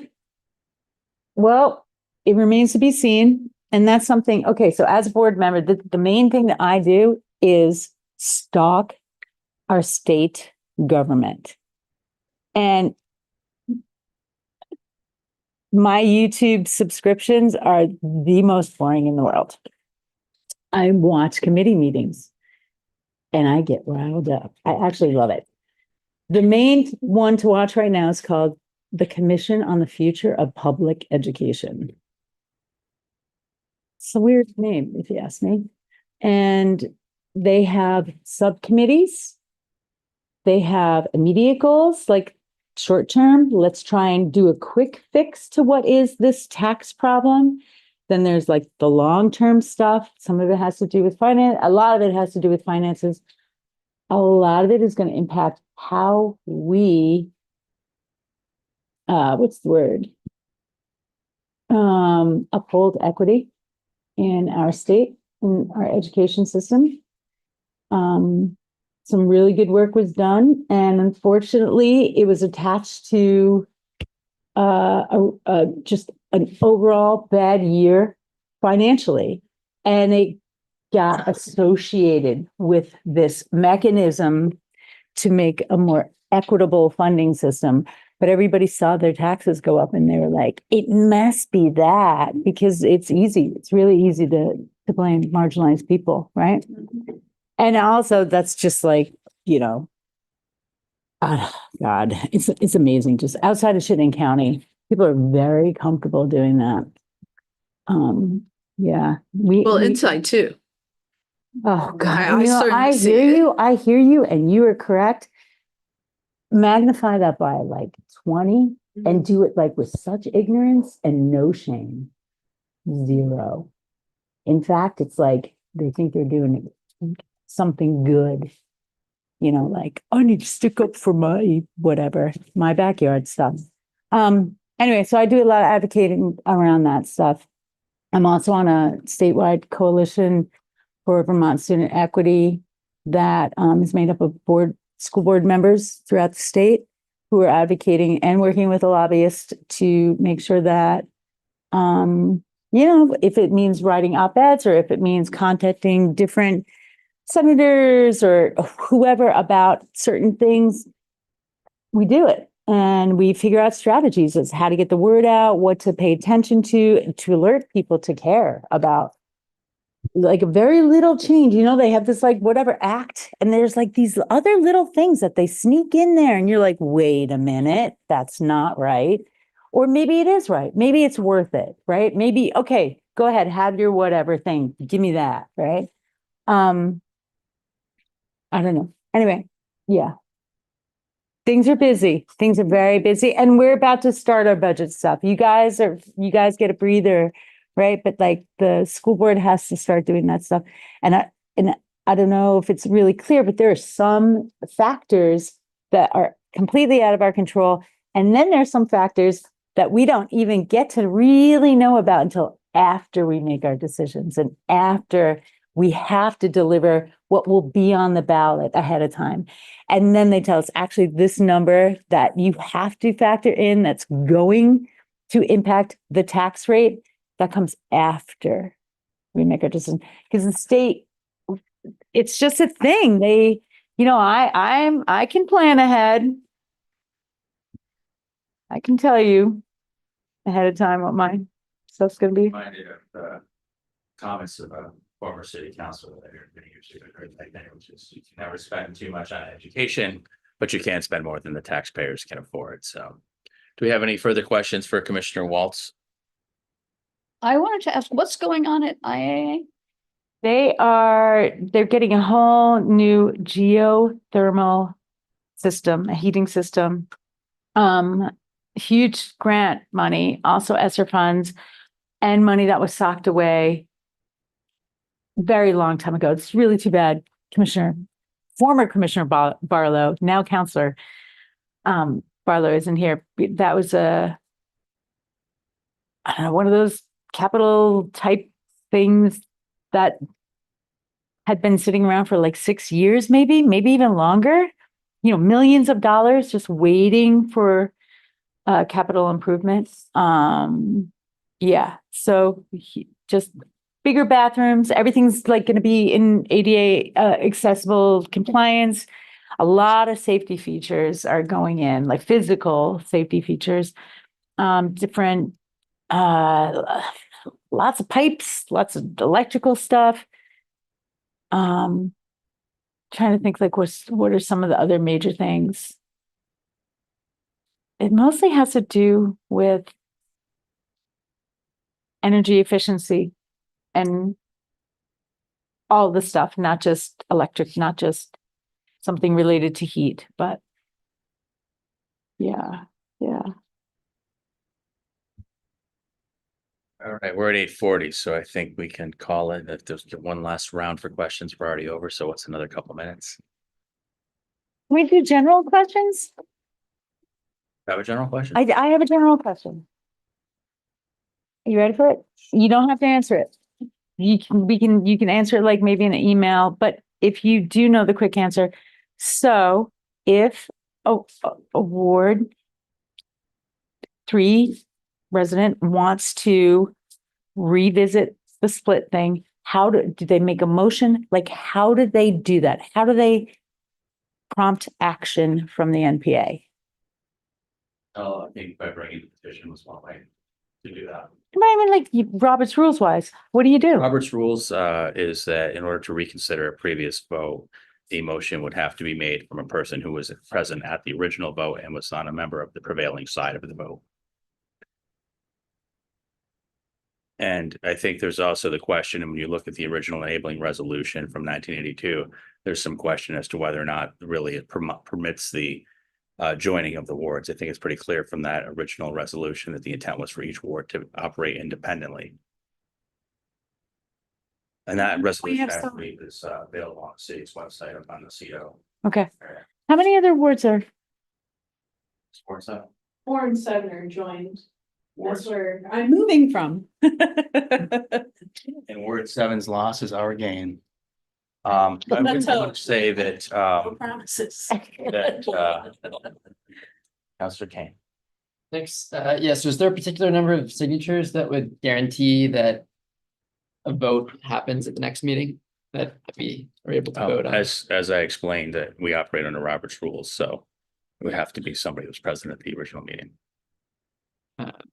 So anybody that's present from the original meeting? Or I guess, what is the difference between reviewing that old vote and just taking a new vote to directly undo that? Like, there's same thing. The right? intent of the resolution, I think, is quite clear that it's intended to be a separate thing. If the city council wanted to have NPAs representing multiple wards, they would have written the resolution like that. They did not. And if you go back to the 2007 resolution relating to the representation, it's very clear that every board is its own separate NPAs. And those resolutions are available. This was not city initiated to any extent. That this is the first I've heard of this. This was not used as a justification at the time. So to hear you saying that, it's just mind boggling. I just want to put it out there, Chris. I do believe that Ward 3 has some stuff that they need to talk about. And I really respect there's some major stuff going on downtown, and it might feel like it doesn't get heard at the joint meeting. Totally respect that. I think other people being a part of the process will help them also Yeah, I think respect that this a little bit more. happy to have people be part of the process, and certainly we saw from Mr. Johnson tonight, to come and speak at public forum. That's why we have the public forum. Yeah. And certainly encourage folks that are living in anywhere and are free to come out and participate in the meeting. Can NPAs like call an emergency meeting the way Robert's rules applies to other We governing operate boards? under the bylaws, and to my knowledge, there's not an emergency meeting provision. I have a brief comment. For years, we went to the joint meetings 2 and 3. And then we moved it, and now we did downtown for 27 years. And I felt unheard at those joint meetings because I felt there were special circumstances for people living downtown. Traffic for one, safety, traffic safety, sidewalk safety has really been neglected. So I'm really happy to have us be separate. As Thank am you I. for sharing that. Amy. No, you have. Did you have a comment? Yes. I think. I'm not sure how to put this, so I'm just gonna put it. I think what we did was important in making this.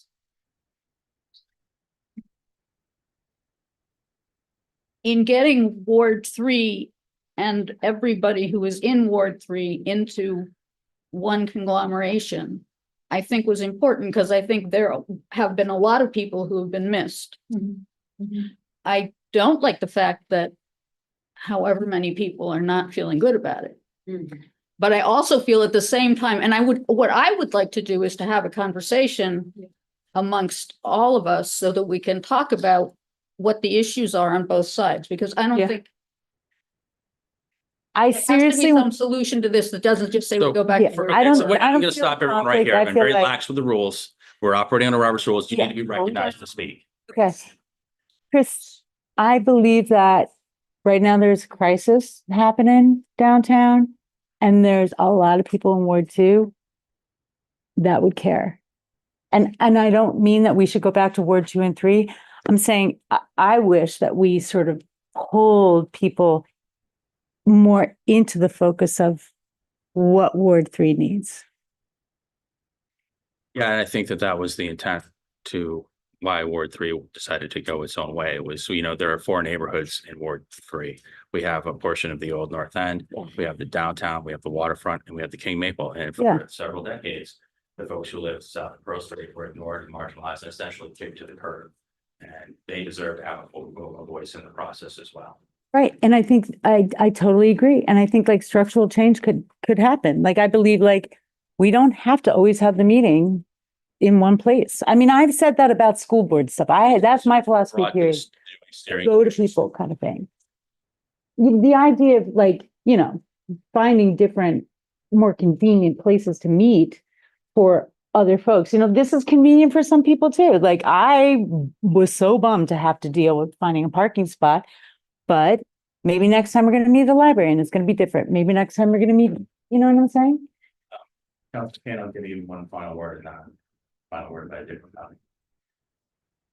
Thanks. I just want to say that I think this meeting is legitimate, that I think the way the decision was made was legitimate. And as the counselor for this ward who talks to many more Ward 3 residents than you all I expect, I can tell you that the Ward's 2-3 meeting was very popular, that if this was done in a democratic way, if this followed a democratic process, that certainly would not have turned out like it turned out. And I recommend at the very least that we clear our agenda for the next meeting if we can't call an emergency meeting, and that this is the only topic, that it's warned in advance, that there's a decision made then, or potentially a decision made then, that it's warned such that a decision could be made then to reverse the decision or make a new decision. The decision was made in July.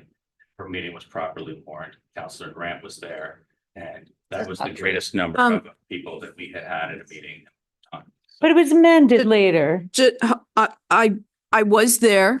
I was surprised at what was going on, and and the meeting was filmed. I did express a concern that this was occurring on a day and time that was not something that people were used to. I was concerned that more people should have been part of the discussion, and I did state that at the time.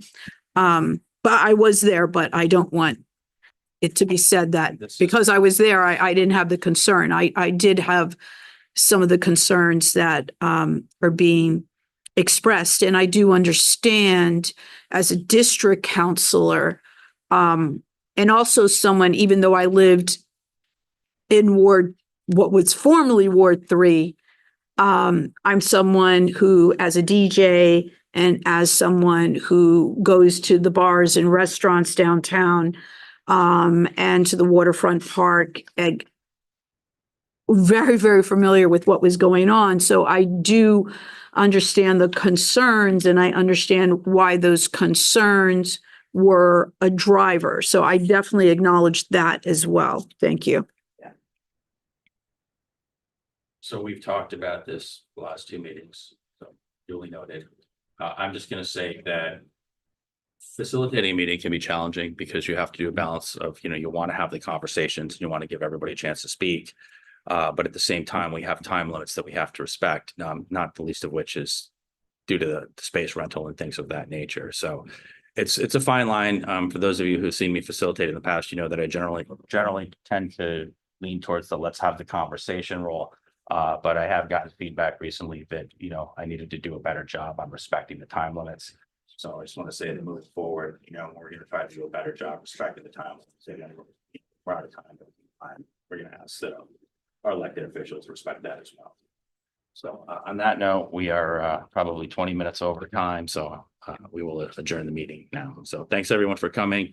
I'd like to recognize Hannah for facilitating the online portion, and Charlie G from CCTV. And I'd also like to give a big shout out to the folks at American Flatbread who graciously donated the food here for the meeting, and they will continue to do that.